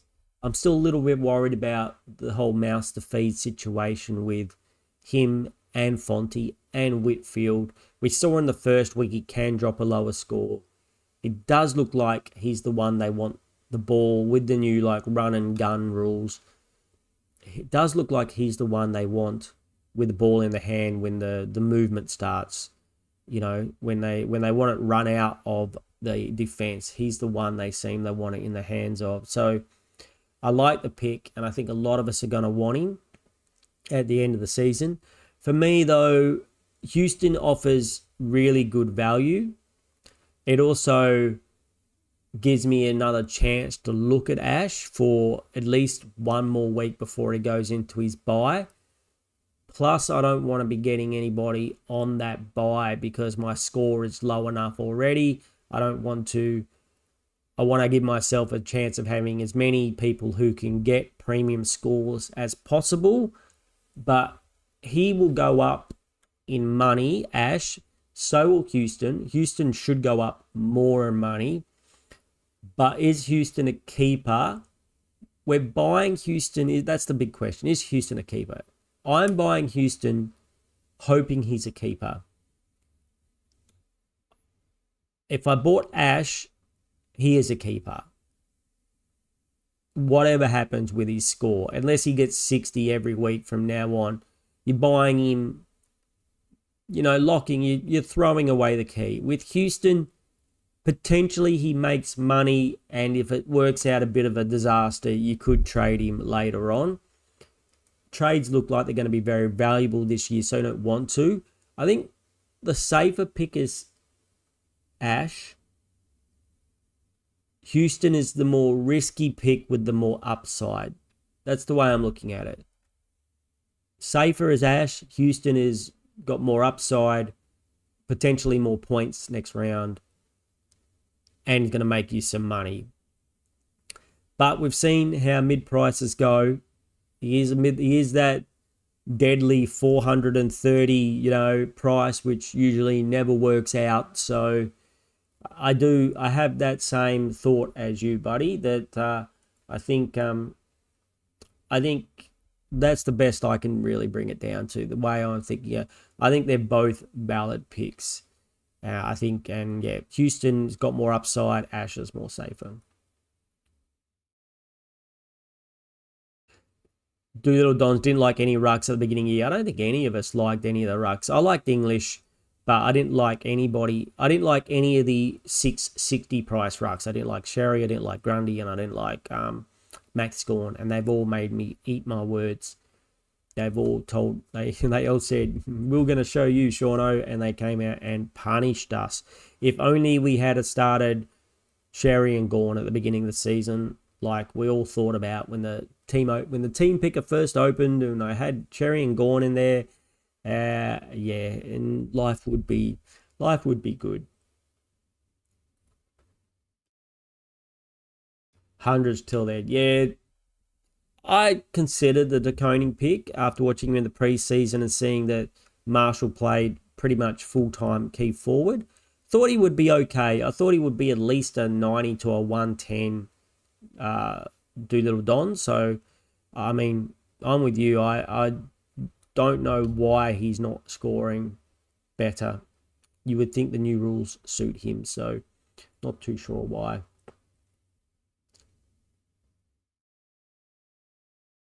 Geez, you think having an ever again list a linear way of thinking playing the game, but each of their own. Yeah, I agree. I agree. I mean, I picked players that are on my never again list before. It's one of those things we say, mate, right? Is it actually really a never again list, or is it just, you know, it's just that I don't trust him. It's not with Shea Bolton, I don't trust him to continue in that role, and I don't trust him to put out that performance every week. If he does, good for him and for good for the people that pick him. But I don't trust him, and I want a pick that I can trust, especially in the forward line. I'm going to be very picky with my picks this year in the forward line when it comes to primos, and I'm not picking any primos till it gets to round 6 and I see who's got DPP. And then I'm going to prioritize getting a Took Miller if he's got DPP or whoever else has got DPP. And we can have a look. Do you guys know, have you seen the who's going to get DPP stats? We can go through and have a look at that too if you want. Yeah, what's that, Skip? Shauno's getting a new mic. He might actually sounds good. Yes, that's correct. Karen, Skippy is very happy about the new mic. She'll be using it for her podcast later. What are your thoughts on a 20th team Northern compromising of the top half of country WA, NT and Queensland? Mass, I'm not a big... you know what? I like the idea because Northern Territory are a football state and I would like them to have a team. You know what I'm not a big fan of? Gold Coast. Gold Coast should have never happened. There's no way Gold Coast is a team that should exist. They're lucky that they're actually doing okay now. But if the league was really smart, which they're not, and then, you know, they would close Gold Coast down. It's a rugby state. There's only enough room up there for one team in Queensland. There's never going to be a successful money-wise Gold Coast. Now, Tasmania and a Northern Territory type team probably aren't going to be that successful either. But as an Eagles supporter and a paid member, my money goes to supporting Gold Coast for people who don't even care about the game. You know, you saw the you see like the matches up there, and it looks like there's about 5 people turn up. Like, at least I would want to pay, if I'm going to use my dollars to pay for another team somewhere else, I want to pay for a team where it's a football state where they care about football. So, you know, I was even a little bit disappointed with Freo. I mean, I'm still disappointed with Freo came in the league because it really reduces the West Australia pool of players that we can get. You know, it keeps both teams down, Freo and the Eagles, but at least we're a football state. So, and Adelaide's a football state, so I understand why they have 2 teams. And the Victorians might not like it, but I also think they should reduce the Victorian teams to make less teams and the team will comp. I'm sorry, I'm not saying they should fold your team, but I'm just saying the competition would be better if there were less teams, more even from around the whole country. Yes, I know, you know, it's very unhappy for some people. You know, if your team, like if you're a Fitzroy supporter and then it moved to Brisbane, I understand why you'd be happy. You don't want to do that. But I kind of think when they made the AFL. They could have just done it then, and they could have kept the VFL and then made a separate AFL competition where they took, where there's 12 teams for the entire country. I think that would be a lot better, and it would work much better and be traveling, it'd be much better. But anyway, that's Seano's opinion. Unpopular, but that's my opinion. Probably totally biased West Australian opinion, but oh well. Anyway, that's what I think. Seano's never been afraid to say what he thinks. Karen, Houston has a problem with Moore and Howe back. Does Houston have a problem? I like your pun. Does he have a problem? He's not really the same type of player as they are. You need to worry a little bit about the kick-ins. But I'm thinking this. So, Karen, okay, this is what I'm hoping. I'm justifying Houston to myself this way. Moore and Howe come back. Josh Dacos, who is sharing the kick-ins with Houston at the moment, gets pushed up the field into the midfield. Collingwood need midfielders. They don't have a great midfield, they're getting a little bit older. They need someone with a bit more young and gun and, up there in the midfield. The two Dacoses in the midfield, surely that's a good thing. The two brothers playing together, it sounds great to me. Shove Josh Dacos up in the midfield almost permanently. And then he still gets the line, if not the line share, but the half share of the kick-ins with, usually it's Moore, right? Moore takes the kick-ins. And how's that like intercepting marker? So they don't play the same role. So I'm not worried about how. I'm just worried that if Dacos doesn't go to the midfield and Moore comes in, then the kick-ins are divided between 3 instead of 2. That is a little bit of a worry. I do like the fact that the coach came out and said they want the ball in his hands. But yeah, it is a worry, but I've got wishful thinking that Dacos moves up the field and that still allows him to have that free position. Corey, you felt like Cherry didn't try in the preseason games. It seemed like it with no tackles. Yeah, he looked so good last week. Not bloody Flynn, who can't jump or tackle. Every time Flynn got the ball, Cherry just crunched him. Absolutely crunched him. Like, every time I saw it, I'm like, oh. And he's kind of worked it out. We said, are the new rucks going to work out the rules? I think Cherry's like, I don't give a shit if I get the hit out to it, All Cherry's got to do is bring the ball to the ground. So if he jumps and hits the other guy, it doesn't matter whether he's taller. As long as the other guy doesn't get a clean hit out to advantage, the ball hits the ground, then he just tackles, Then he just tackles whoever's got the ball. So I think he's worked it out. Pure says no tank. Who's got? I'm not too sure. I'm a little bit behind in chat, so I'm not too sure who you're referring to with the no tank. If a Premium plays a full game and scores under 10 points, he's going on the list, Karen, for Shea Bolton. Yeah, there's been a few that have cracked without getting injured either. If you get injured, I'll give it to you. If you play the whole game and you don't get injured, yeah. Where in Perth do I reside? I am in the northern suburbs, Michael, not far from the lovely Beaufort Street strip, that is my local hangout. So if you ever come into Perth, crew, and you want to have a beer or a coffee or something, you shall find me at the Beaufort Street. Okay, you're down in Rocco. Oh, Rocco, mate. Nice. By the ocean. Pure. Talent pool gets screeched. Hey, we haven't had Ralph today, have we? I think that calls for Ralph. Me fail English? That's impossible. That's impossible. And I think we'll bring this one out. Shea Bolton. It's a trap. There we go. Bit of fun. Got to have a bit of fun. And why don't we'll do one more. This is what I feel like my team. Just replace the word mission with team. But when I'm in command, every mission's a suicide mission. Yeah, my team's a suicide mission this week.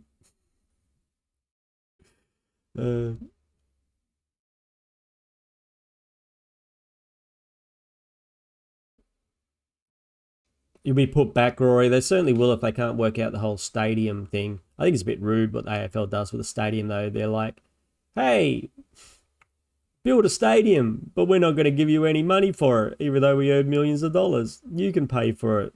And of course, the Tasmanian government said you can stick that where it fits. Rory, I didn't put it up. But yeah, I think, like I said, if anything, I think they should reduce the teams in the competition. Unfortunately, that would mean that some Victorian teams would have to go. But anyway, don't want anyone's team in particular to go, but I'm just saying if you want the competition to be fairer and better and a higher quality, you would reduce the teams. Does Tassie get first 20 picks in Pure? They get a lot.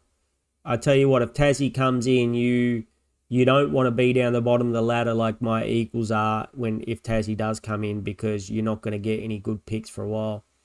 So I'm not saying tank Eagles, but if you could get a number one draft pick this year, I thought Tassie, yeah.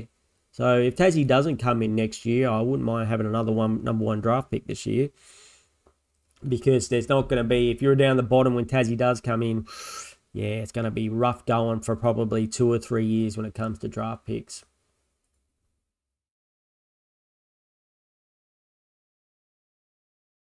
Are they mass? Yeah, they're not going to go backwards. I would like they go back, but the AFL, when they make a wrong decision, they just double down and pretend like they did nothing wrong. If you haven't already realised that after all these years, so Gold Coast is a major mistake. Money pit, absolute, the biggest, stupidest money pit mistake that you've ever seen, and they will never. Now they're just going to double down, and all the teams that make money will pay for the team that will never ever make money. And even the Victorian teams who struggle to make money, I'd prefer to have them in the team, like a North Melbourne, and pay for them or whatever. At least it's a football state. At least they're around. There was no need ever to make Gold Coast. It's just one of the dumbest decisions ever by the AFL. And I apologise to any Gold Coast supporters, but all three of you, it just was a financial and overall for healthiness of the competition, a dumb move. Feel like Howe will play forward. Corey, I love you. Corey, I love you. Yeah, playing forward. As I said, I don't think Howe affects Houston at all. They play different roles. Houston's not out there interceptor marking. He's the run and gun man. So I'm more worried about why don't they play more forward? How about they do that? The AFL would have to make a call on that soon. You think the stadium's delayed? Yeah. Yeah, Pure, that's what I thought. I thought the picks were coming next year, but I guess it's up for the government and the government, the AFL, to fight out. But the fact that the government, I think someone else tell me the stats. You guys will know, but my friends and us were gobsmacked when we found out how little the AFL is willing to put towards building the stadium. You know, they like less, I think it's like less than 10%, like 5% or something they're only prepared to put up, even though they're, it's just ridiculous. The AFL wants them to build a stadium, wants a team there, but they don't want to pay for it or anything towards it. If anything, I thought it should be 50-50 minimum. So, Pure, biggest crunch tackles I've seen in a long time. It was awesome to watch. Yep, he got Harley Reid, a good one too. Pure, I'm sure talking about the big X and his tackle. TDK, I'm not too sure what that is relevant to. They already have 2 grounds of Tassie playing AFL games. Feel like they will just roll with that as a soft launch, and years down the track, with the new stadium will pump things up. Yeah, I mean, that's fine as well, except I agree with you, Mass, except stop sending bloody West Australian teams to Tasmania to play Victorian teams. It's the most biased, rude, unfair thing I've ever seen in your life. Just because we don't get big crowds over there, you send 2 Victorian teams to play in Tasmania, not West Coast or Freo, which thank God neither of us did last year. Every single year for like 6 years, Freo or West Coast went and played in Tasmania. It's the most unfair, stupid thing I've ever heard in my life. Why not make us travel more after we already travelled more than anybody else? So bloody unfair. Again, the AFL gives it absolute 2 shits about anyone really, and they showed it with the rules of this year, right?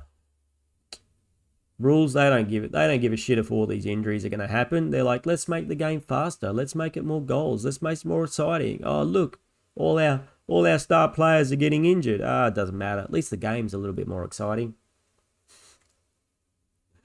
But good score this week, Seano. Me, I had an average score that I was happy with. 1778.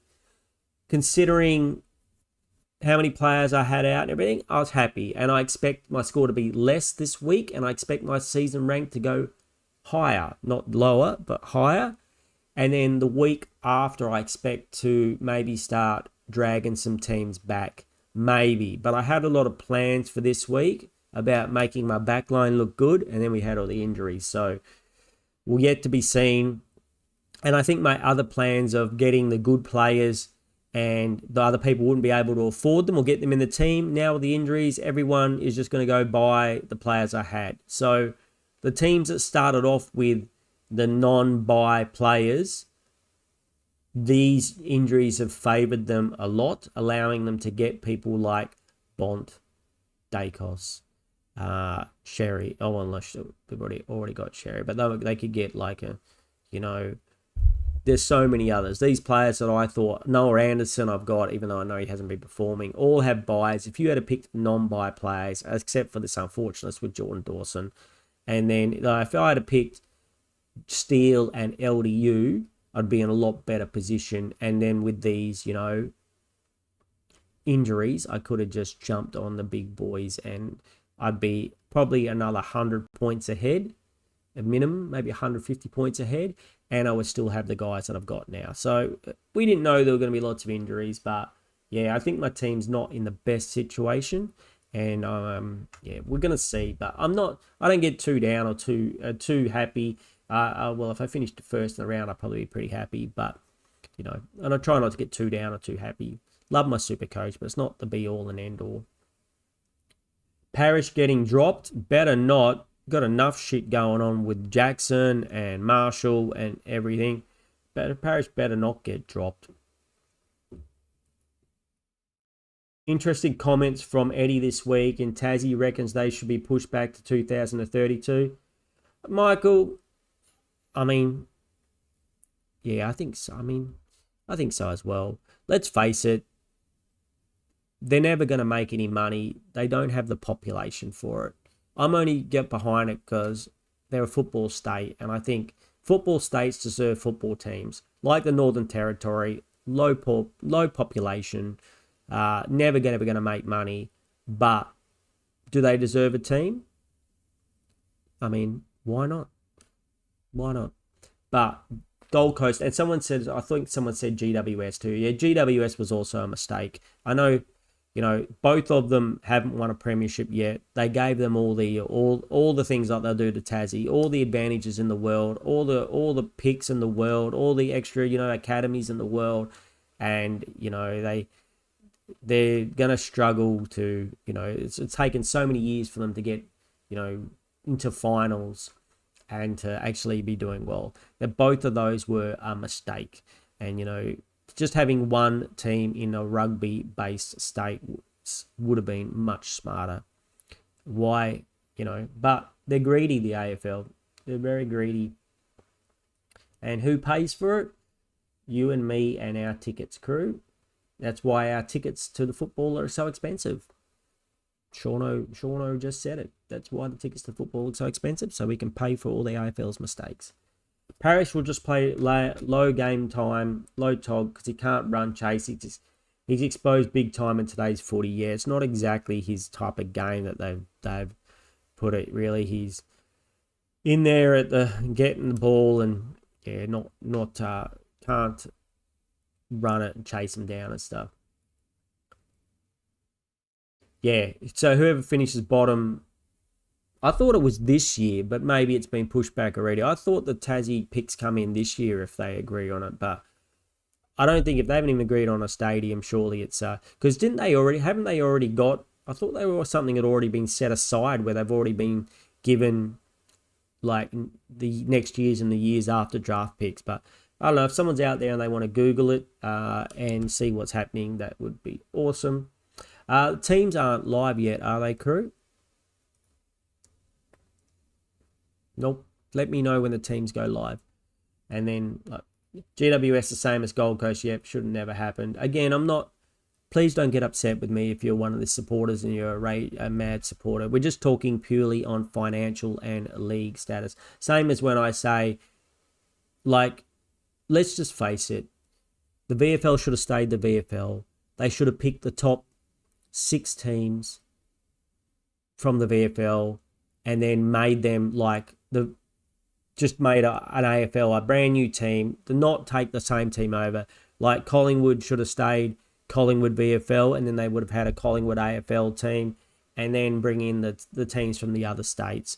Yes, it might not have worked back in the day, but, you know, it would have made it a lot fairer, a lot better. And the standard of play would have been better. We wouldn't be having teams like the Eagles now who are crap for 5 years and on the bottom of the ladder, and wouldn't have teams like, you know, your team. I don't know if you're like a St Kilda or someone who hasn't won a premiership in God knows how long. You know, it would make a higher quality, a better competition. And I think that's, whether you like it or not, it's just a fact. They should have brought in a Tassie team instead of the Suns, 100%. You watched Carlton versus Hawthorn in Launceston years ago, Mass. Nice. One of those years where they didn't send Freo or Eagles, who used to play Hawthorn every year. We would pencil that in as a loss before you even want go. I used to say they shouldn't have even sent the teams go. They should just give Hawthorn the 4 points. They might as well. It was like their home ground, like such a massive advantage of already being over there. We're like, just keep your team here and have a week off and give Hawthorn the 4 points. What's a full season cost them for how many games? Yeah, I'm an in the wings member over here, which means I pay less, and because I don't go to too many games, and I get an option of getting seats over here. Not that it's so hard with the Eagles at the moment, but and every once in a while they'll offer me a membership, but due to work and stuff, I can't go often enough. So Tassie VFL team is already playing. Yeah, their VFL 2027 picks. Yeah, so that's what I thought. So Mass. So it sounds like, I mean, they're saying they're going to delay it, but they've already put this into motion, right? So yeah, they've already got all these picks locked away. That's what I thought. Thank you for looking that up, Mass. So look at those picks: 1, 3, 5, 7, 9, 11, 13. So if you're going to finish in the bottom 4, like, you know, my beloved Eagles, or, you know, anybody else down there, you're kind of screwed, not just for this year, but for the next few years. That's why, you know, the future is bleak if you're on the bottom of the ladder when Tassie comes in, you know. And then who knows if you're not going to lose a player. What happens if Tassie come in and they offer Harley Reid $3 million a year to go and play for him when he's like 24 years old? Do you think he's going to turn that shit down? You think he's going to turn that down on a team, go and play for them? He's already playing for a team that doesn't win, you know, hardly ever wins. Might as well go and play for them for an extra $1 million a year. Why wouldn't you? Picks 5, 7, 11, and 13 must be traded, but can be rolled forward for the next drafts. Has anyone else put any teams in Discord? There's still time for you guys to chuck your teams in Discord if you want, or we can look your team up through rivalries like we've been doing if you want me to do that. Did I add you as a rival? Add rival?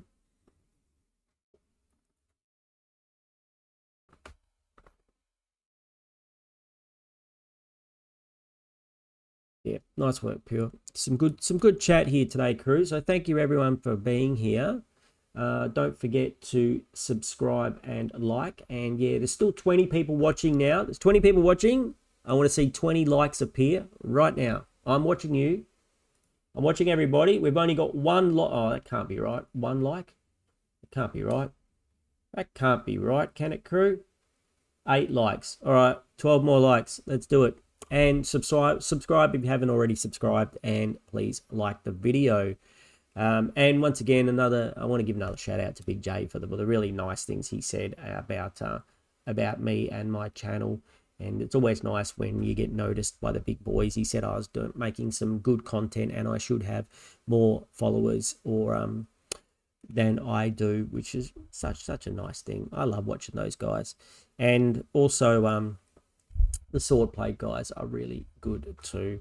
Let's have a quick look at my league. Tom Green apparently is a massive target for Tassie. Yep. Thank you, Karen. Thank you for being here. No need to thank me. Thank you for being here. I really appreciate every one of you for coming and hanging out with me. I wouldn't do it if it wasn't for you guys and girls. And so, you know, I love talking Supercoach. I love talking with footy, and I like talking, you know, with you guys. I know sometimes I have some unpopular opinions, but overall, Seano's a nice guy most of the time. So, you know, that's what you got to. I'm not a Kane Corns where I'm here for clicks or whatever. I'm more a Carolyn Wilson where I just want clicks. I like to have a bit of a chat, but I also have allowed to have an opinion, like everyone's allowed to have an opinion, and I don't mind expressing my opinion in a nice and friendly way. And hopefully that's why you guys like to hang out with me. So, did anyone like? Did you other 12 people like now? 29 people watching. 29 people watching. All right. 29 likes. Come on, do it. Let's have a look for you guys and girls who are in my leagues. This is the league that is not a very nice name, this man. My big league, which is the one which is most important to me with all my friends, where I'm currently coming in fourth spot with 2 wins, scraped in. Out of all my leagues this week, this is the only one I won out of last week. Just like, and the one that really mattered to me is the one that won. So I was pretty happy with that. And I told the story about, I'll tell you guys the story again, just in case you missed it in my round review video. Coming into the last game, Eagles versus North, thinking we're going to get a loss. I'm 70 points behind. He's got McKercher. I've got Milan Murdoch and Robertson, and 70 points behind. And I'm like, this could go either way, really. If McKercher comes out and gets 100, and both of my guys get like a 60 or a 70, he's going to win. But as we turn the game around, my team turned around. I casually watched, the Eagles catch North Melbourne as I watched my league team catch my opponent's team. And eventually we overtook him in the last quarter to win the match. So it was a very exciting game to watch, and it was a very exciting league match to watch.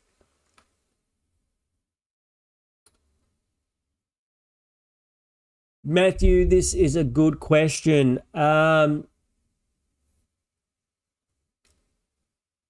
you think you can afford to take McAndrew out of flex and put him in R3 to get Cherry Pie in at flex? Now, I've seen people do this.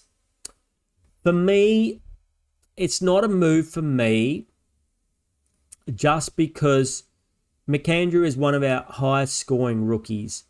And if we look around, some of the rookies ain't scoring that high. You got a 43 from Grill here. You got a 44 for Carroll here. And I think McAndrew can go even bigger than this. I think he's got 100 in his system sooner or later. So I don't want to miss that by having a 40 rookie on the field and a McAndrew. Now, I assume if you want to get Sherry, you must have 2 other big boy rucks. You've got like a Gawn and a Grundy, or a Luke Jackson and an English. The scoring potential is really high, but having McAndrew as R3 and having your flex position locked up with a ruck for the entire season, it's just not... It's not ideal, to put it that way. I understand why we want Sherry, just like why I got Sherry in this week. His run looks excellent. He could score huge.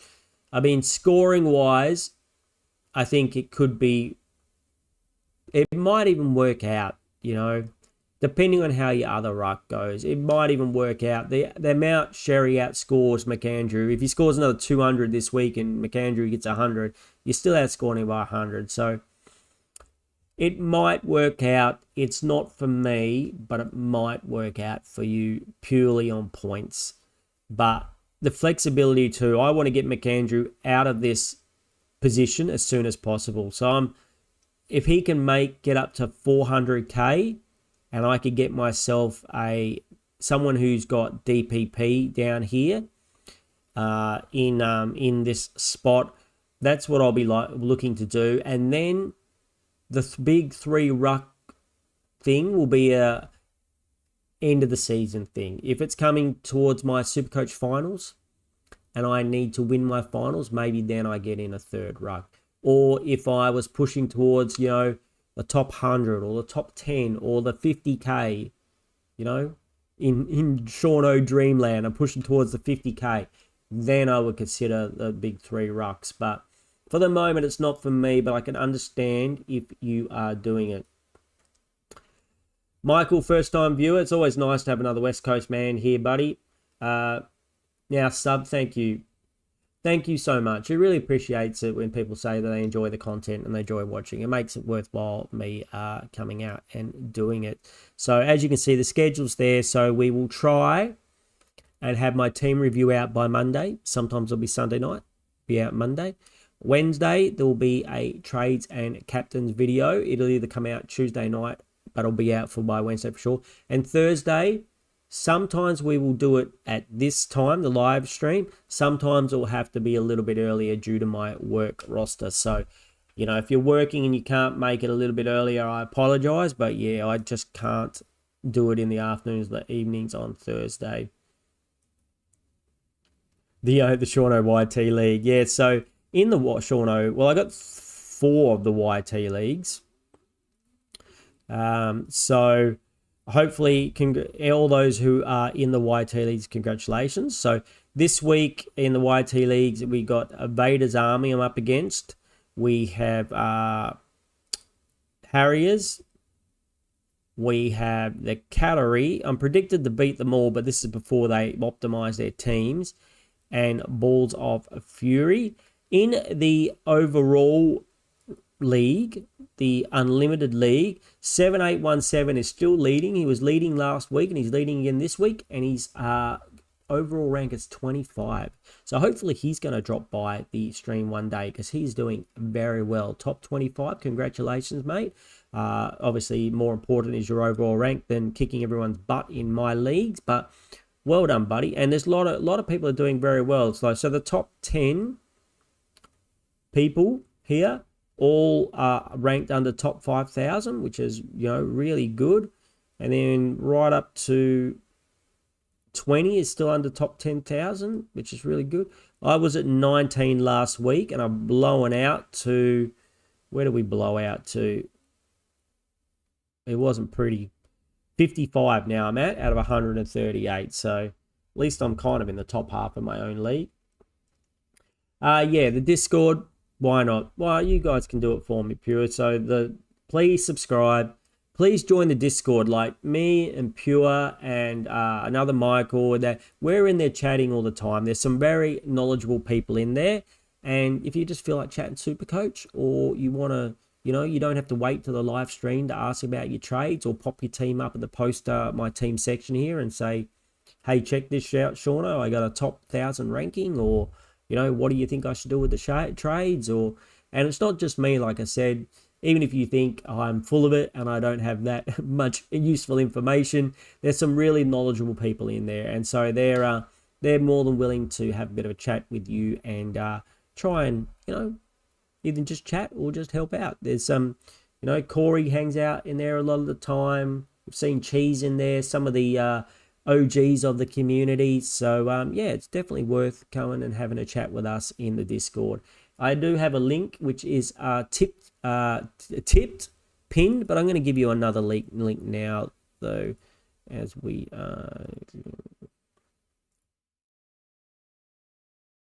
hate having to do this every time, but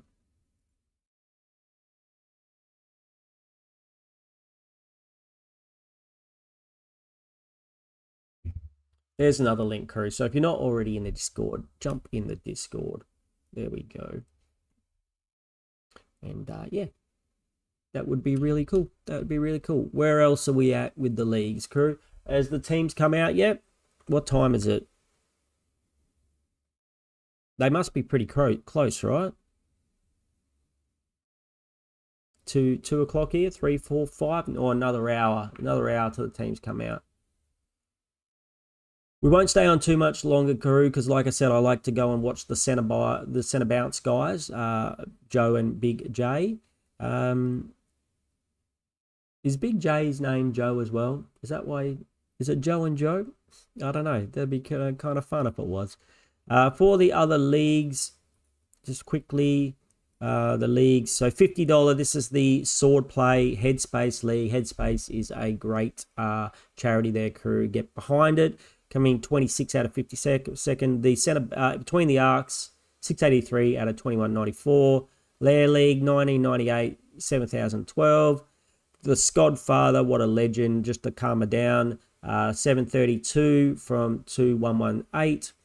The Centre Bounce Boys, 132 out of 352. And then a couple more leagues down here. Predicted to win all my leagues, but like I said, this will be before people optimize their team. So hopefully I can scrape through a few more league wins this week. Who wins tonight and the margin? Mass Jeremy. That's your name, Jeremy?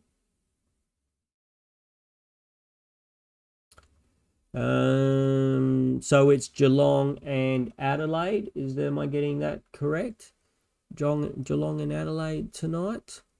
Geelong and Adelaide. I'm going Adelaide. Oh, they've both got a lot of injuries. Geelong at home.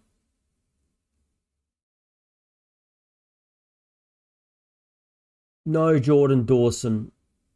No Patrick Dangerfield. They've got Jeremy Cameron back.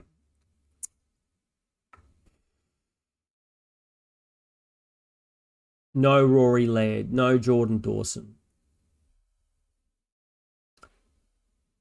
All right, I'm thinking. I think it's a tough one. If Rory Laird and Jordan Dawson were playing, I'd probably say Adelaide. But since Cats are at home, I'm going to tip the Cats. And not by much. Maybe by 15 points. Like we say, well, hopefully, if the teams come up in a few minutes, we will do the teams.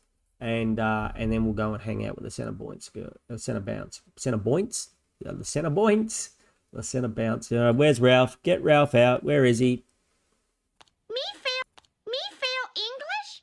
That's impossible. Why does it always cut off the beginning? Me fail English? That's impossible. Geelong by 15. Big J is Jeremy. Jeremy and Joe. Thanks, Mass.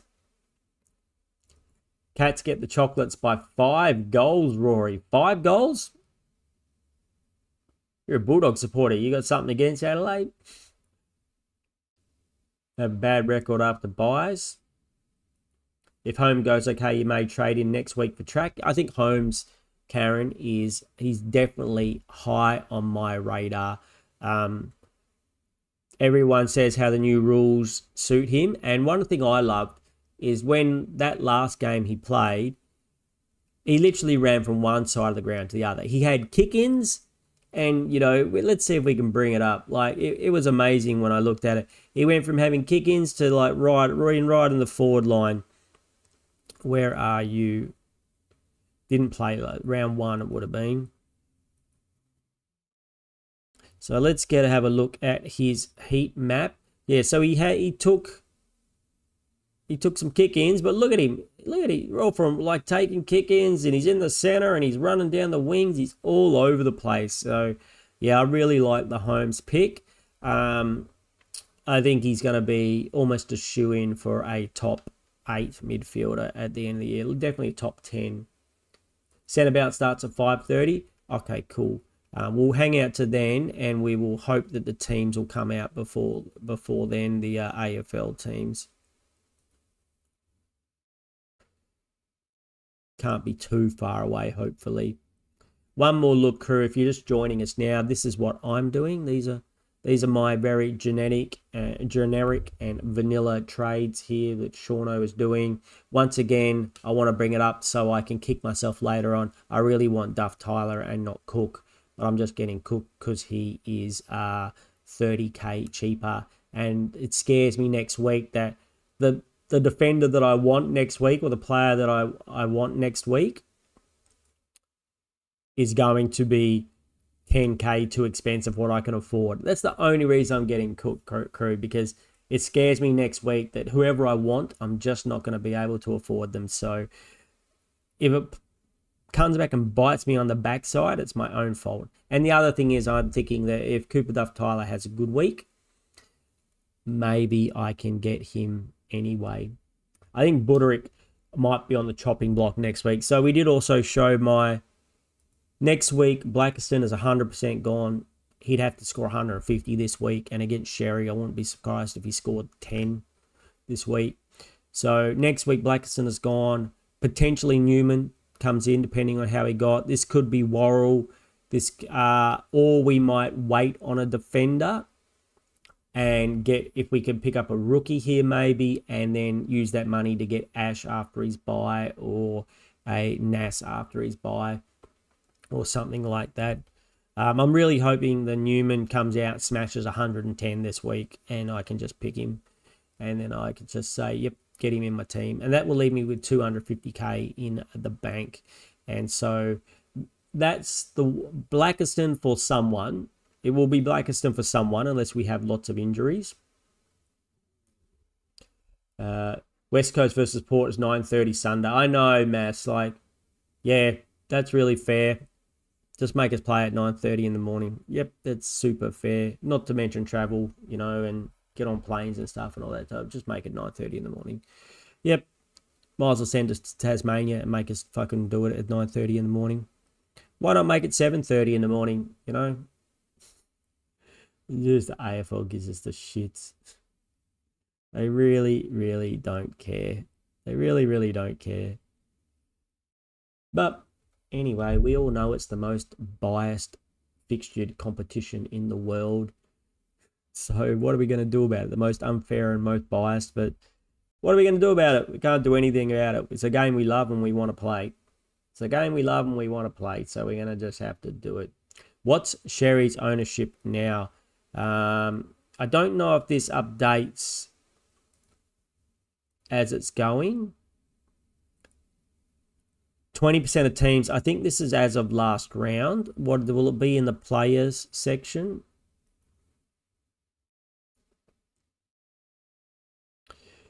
Picked in 20.5% of teams. I'm not too sure if it updates to after the round, or is it in the bottom? It'll be down here, but I can't see it. Oh, maybe in the maybe in here. Does coach's choice? No, yeah. So ownership, filters.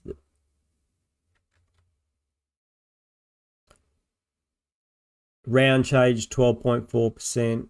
Season owned by 32%. So it's gone up 12%.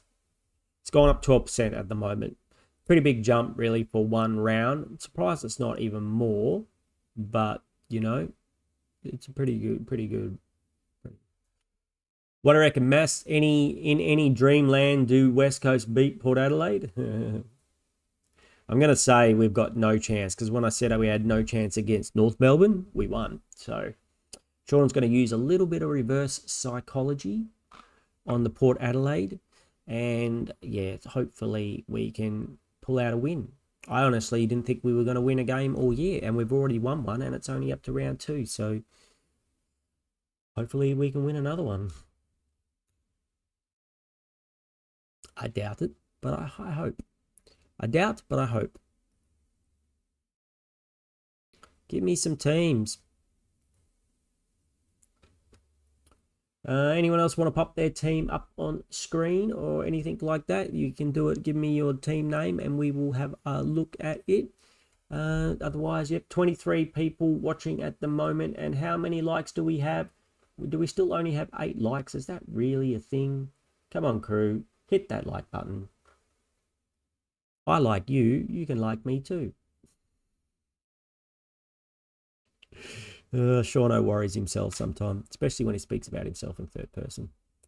Yep. So next week, Blackiston out. somebody in.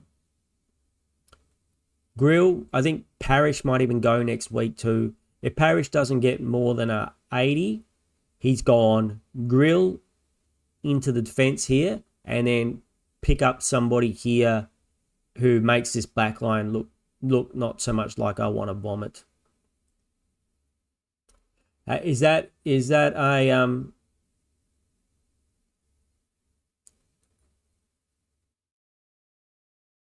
J, Big J, John Stevens?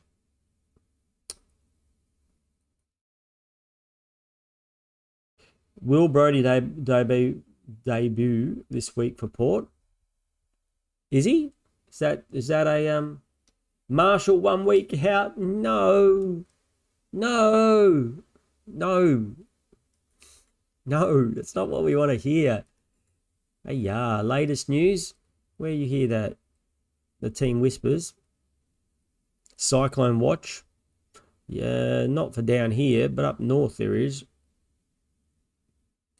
Not unless I just saw my shed flying past my window. Team whispers. Port told me. Here we go.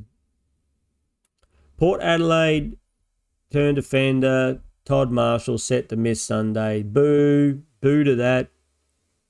Boo to that.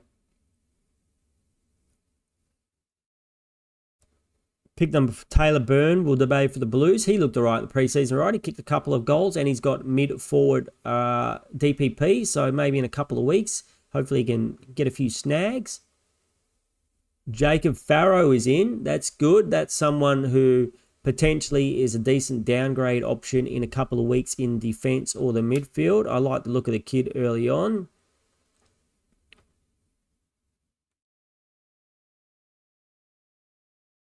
Brad Scott is unlikely to swing the axe selection.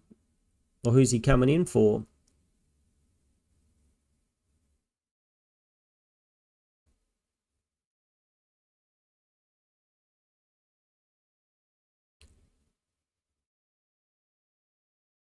Grill just getting no time of grade. Yeah, he's got the role. I still think he'd come out with a big score. McCluggage is going to miss another one. Miss another game.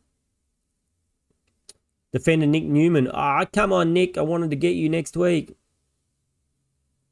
Well, what's wrong with him? He wasn't even injured. He just punched someone in the head. Oh, well, there goes the plans for Nick Newman next week, crew. What's Sean going to do with his... what's Sean going to do next week? J14 is your Supercoach name? Nice. Nice to meet you. Oh, is that you want me to look at your team? J14? Is that what you're saying? Sorry if I didn't actually understand what you're saying.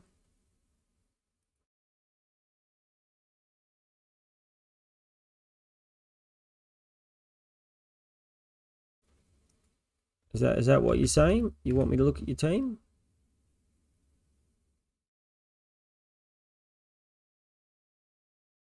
No? Yeah, they slow drip, Mass. They give us a little bit of a tease so we all have to go to the AFL website and so they can make some more money off us.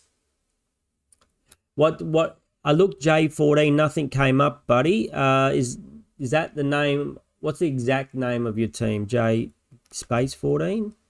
There you go. Gotcha. I gotcha.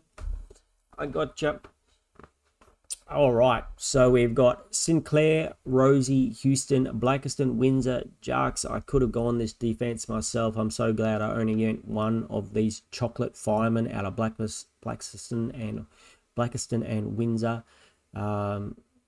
Please remind me next year, crew. No mid prices. None of these 300k mid prices. Just remind me next year. Guns and rookies only.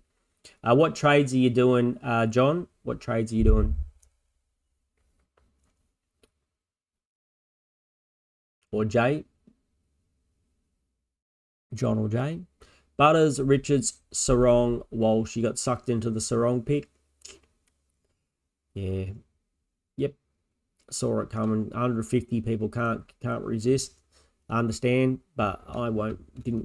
He's too scared, too scary. The three of midfield.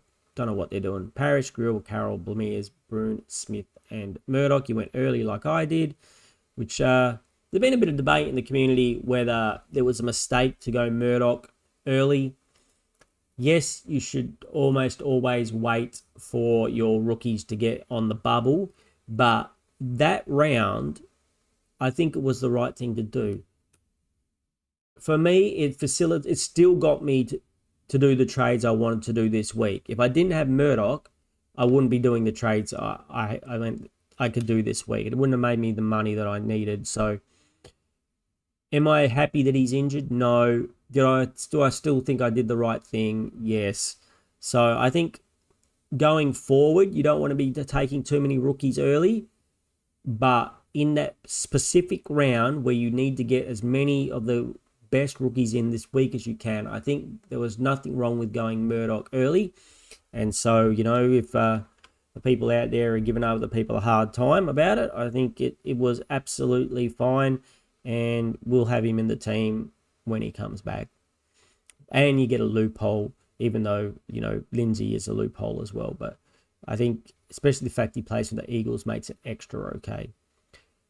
Jackson English, very nice. Kalani White, Cheezel, Petrarca, Flanders, Burick, Philippe Robertson, Lombard, and Dobson. Tell me who your trades are and who's in your flex.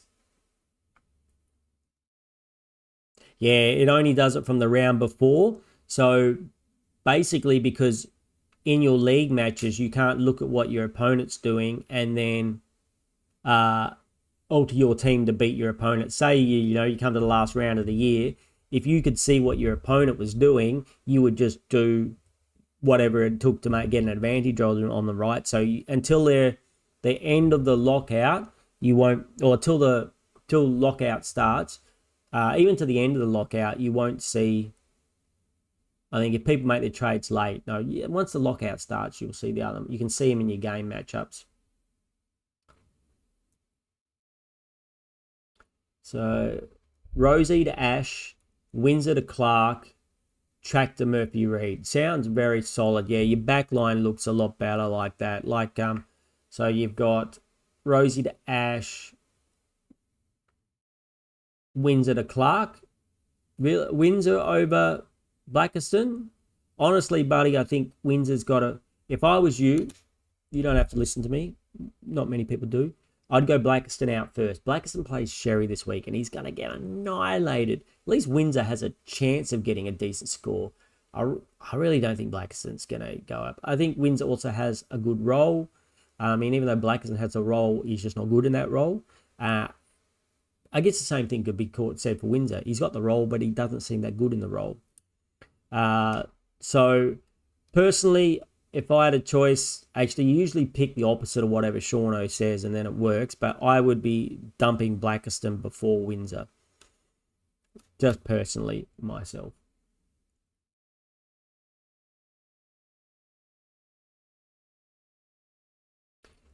I do both. I do fantasy as well, but I've always done better at Supercoach, and I always like Supercoach more because it reminds me of. I think it's more like real football with the way it's scored. You don't fantasy. You just get points for getting possessions. Basically, more possessions, like a ruck like Sherry gets a shit score, even though he dominates the game because he gets like 15 possessions. Where here, if you're a high impact player but a low possession player, if you get a score that influence sort of shows how effective you were in the game some of the time. I mean, that's the idea, but to me, it feels more like a proper football game. Yeah, we saw that, Pure. Someone else brought that up. So if you got Todd Marshall, Phil, so like all of us, you actually don't have him, which is kind of nice here, Jay. Yeah, so, but I mean, does anyone disagree with me there in chat? For all you smart people in chat, if you have a choice out of going for Jay here, for John, Blackiston or Windsor, you have to get one of them out. Which one are you guys getting out? Which one are you guys dumping?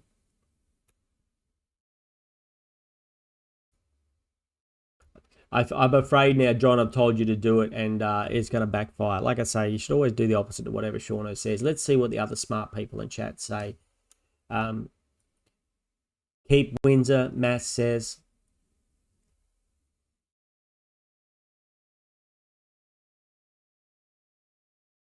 Don't get rid of Parrish yet. Parrish could have a big score in his system. You know, we saw he got a 90 the first week. If he gets some decent time on ground, Parrish does have a role, and he's actually good at that role. The only problem is that role is not as relevant anymore in today's game. They're in and under, you know, big-bodied midfielder that gets the ball a lot. But I wouldn't be surprised if Parrish bangs out 100. If he got some decent amount of time on ground, I think he's got a lot more of an opportunity to bang out 100 than a Blackiston. And a Windsor has the opportunity to bang out 100, but I just haven't seen him take that opportunity yet. Matt says keep Windsor. Yep, and John says could always do it. Keep Windsor, he'll work into his role, yeah. Like, so I made some fun of Windsor, which I probably should have pre-season. So the pre-season game, I watched it. I bought KO so I could watch other games. He was at every centre bounce. He just never got the ball. It's like every time you'd see him at the centre bounce, he'd go, oh, there's the ball. And it'd be like, there's the ball. There's the ball. It's like watching a tennis match. The ball would go past him and he would never get it. I was like, that's not great. And then the next week, he got the ball. He played the same role. He was at every centre bounce and he got the ball. And I was like, this could be good. And I was going to pick him. And then I kind of got sold into the old, Blackiston can cover me in the ruck and he's a solo ruck and he's probably got a high floor and he can do well. And I got Blackiston. And if I could take my time back, I'd probably swap. I know they both did crap, let's week. But I still, with Blackiston's run of rucks coming up and the fact he's got Sherry this week, I just can't see him getting a good score. Now, that's going to put the mocker on him and he's probably going to get 100 now. But, you know, and please don't blame me because I've got him in my team and if he gets 100, I'll be stoked. But, yeah, I just can't see him getting a decent score. And I think Windsor has an outside chance of getting a decent score. Blues, yet somebody said Blues bag, and I see you that he is debuting, which that could be really good for us in a few weeks. It might not be so good for the Jack Watkins people, though. I'm just saying, if you're going Jack Watkins this week, you saw how much Jack Watkins scored when Rosie went out of the team. He got most of his points and most of his centre bounce attendances in that last quarter. If Brody takes those centre bounce attendances, Watkins might not score that much, but he is only 99k, so it's probably still okay. I wouldn't be worried it's something to take account of, but if you've already traded him in, I wouldn't be trading him out on that. But yeah, it's not probably what the Watkins owners and traders in wanted to hear. But as a non-Will Brody owner, I want to see that. I want to see him smash it and say, this is why I should be playing AFL. I'm getting 30 possessions. But I got a feeling he might be a little bit like a Darcy Parish. The game may not suit him as much. Yeah, keep any player. Pure says keep any player that's not injured. Seriously, getting ridiculous. I'm getting rid of Sharp, who may play, even though he had an injury scare. Just because I don't have any other option. If I had another option to get the people in I wanted to get, I wouldn't be getting rid of Sharp. Think Windsor and Lindsay will both be better off for D's this week versus the Blues. Yeah, and Lindsay's still taking some kick-ins. I know the people who bought Lindsay, he took kick-ins last week, so that should, in theory, keep his floor from getting you. At least you're not going to get your 40 or whatever. But again, these 300k players next year, just, you know, if you see me picking one of these players next year, please just ask me to get my head read. Brian might be back next week as well for Essendon. Says 1 week on the injury report. Well, good thing he's gone from my team no matter how much he scores. Blakison, no matter how much he scores this week, he's gone. He better get 150 if he wants to stay. And even then, it'd be for money only. Farrow's first kick comes in as Essendon under huge pressure.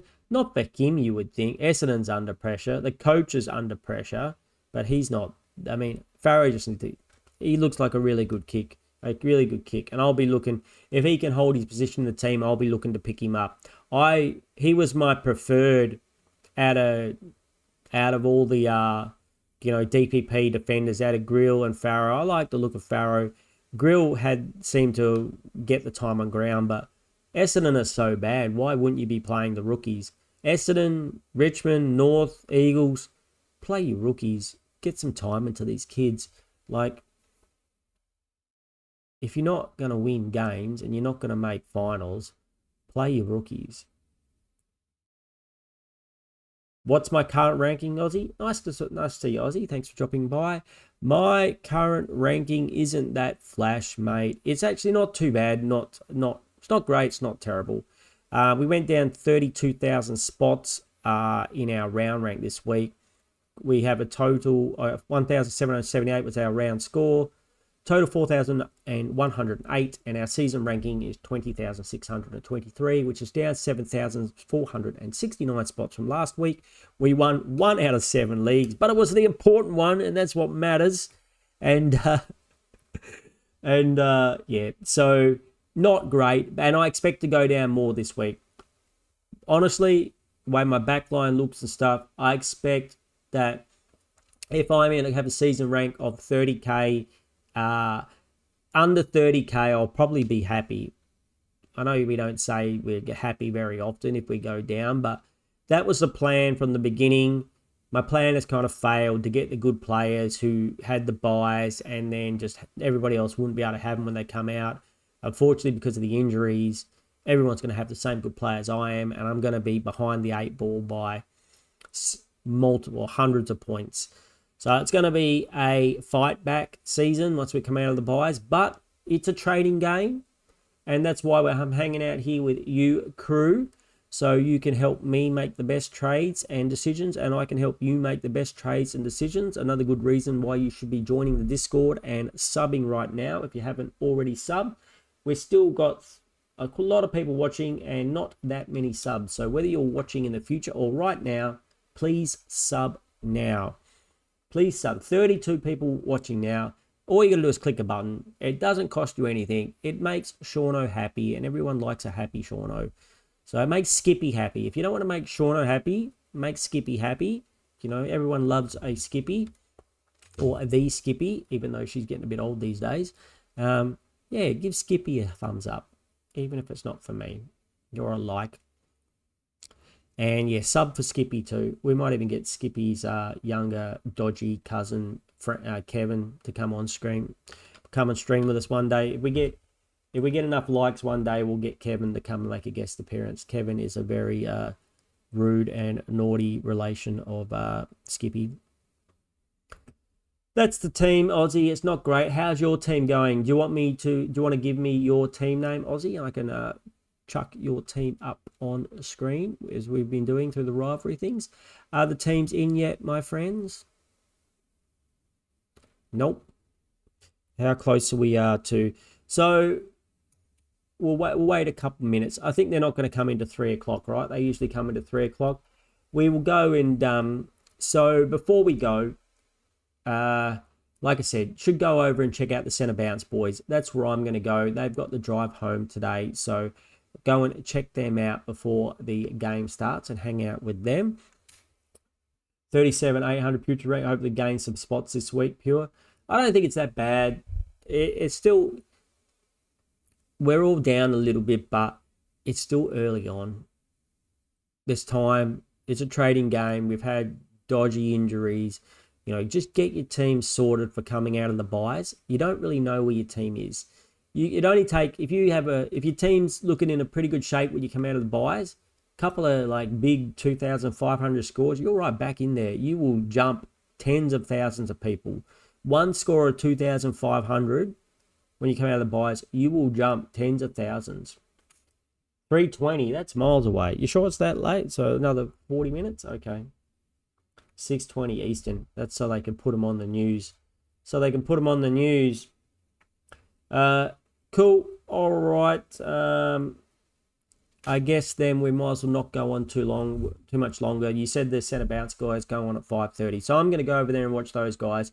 You should go come over as well. But before you do, sub now, like now, and leave me a comment down below if you're watching this in the future. Join the Discord. We're going to hang out in there a lot. Put your team in the Post My Team Here section, and we'll put it on the video next week. And we'll chat about it during the week if you want. And as usual, I like to say goodbye to all my friends here in chat. That's a plus, Pew. That's a very big plus. Well done. Well done on holding, not blowing your wad in the first round. So we like to go through and thank everybody who I can see here. So thank you, Pure, for being here. Thank you, Rory. Thank Hold Your Ghost. Thank you. Thank you for watching and letting us know about the times. Aussie Stokes, thank you. John Stevens, thank you. Blues Baggers, thank you. Michael, West Coast Eagles, a big thank you to you. Mass, very nice to see you again, Mass. Always good. Corey, good to see you. The ladies, man. Karen, very nice to see you, Karen. Thanks for dropping by.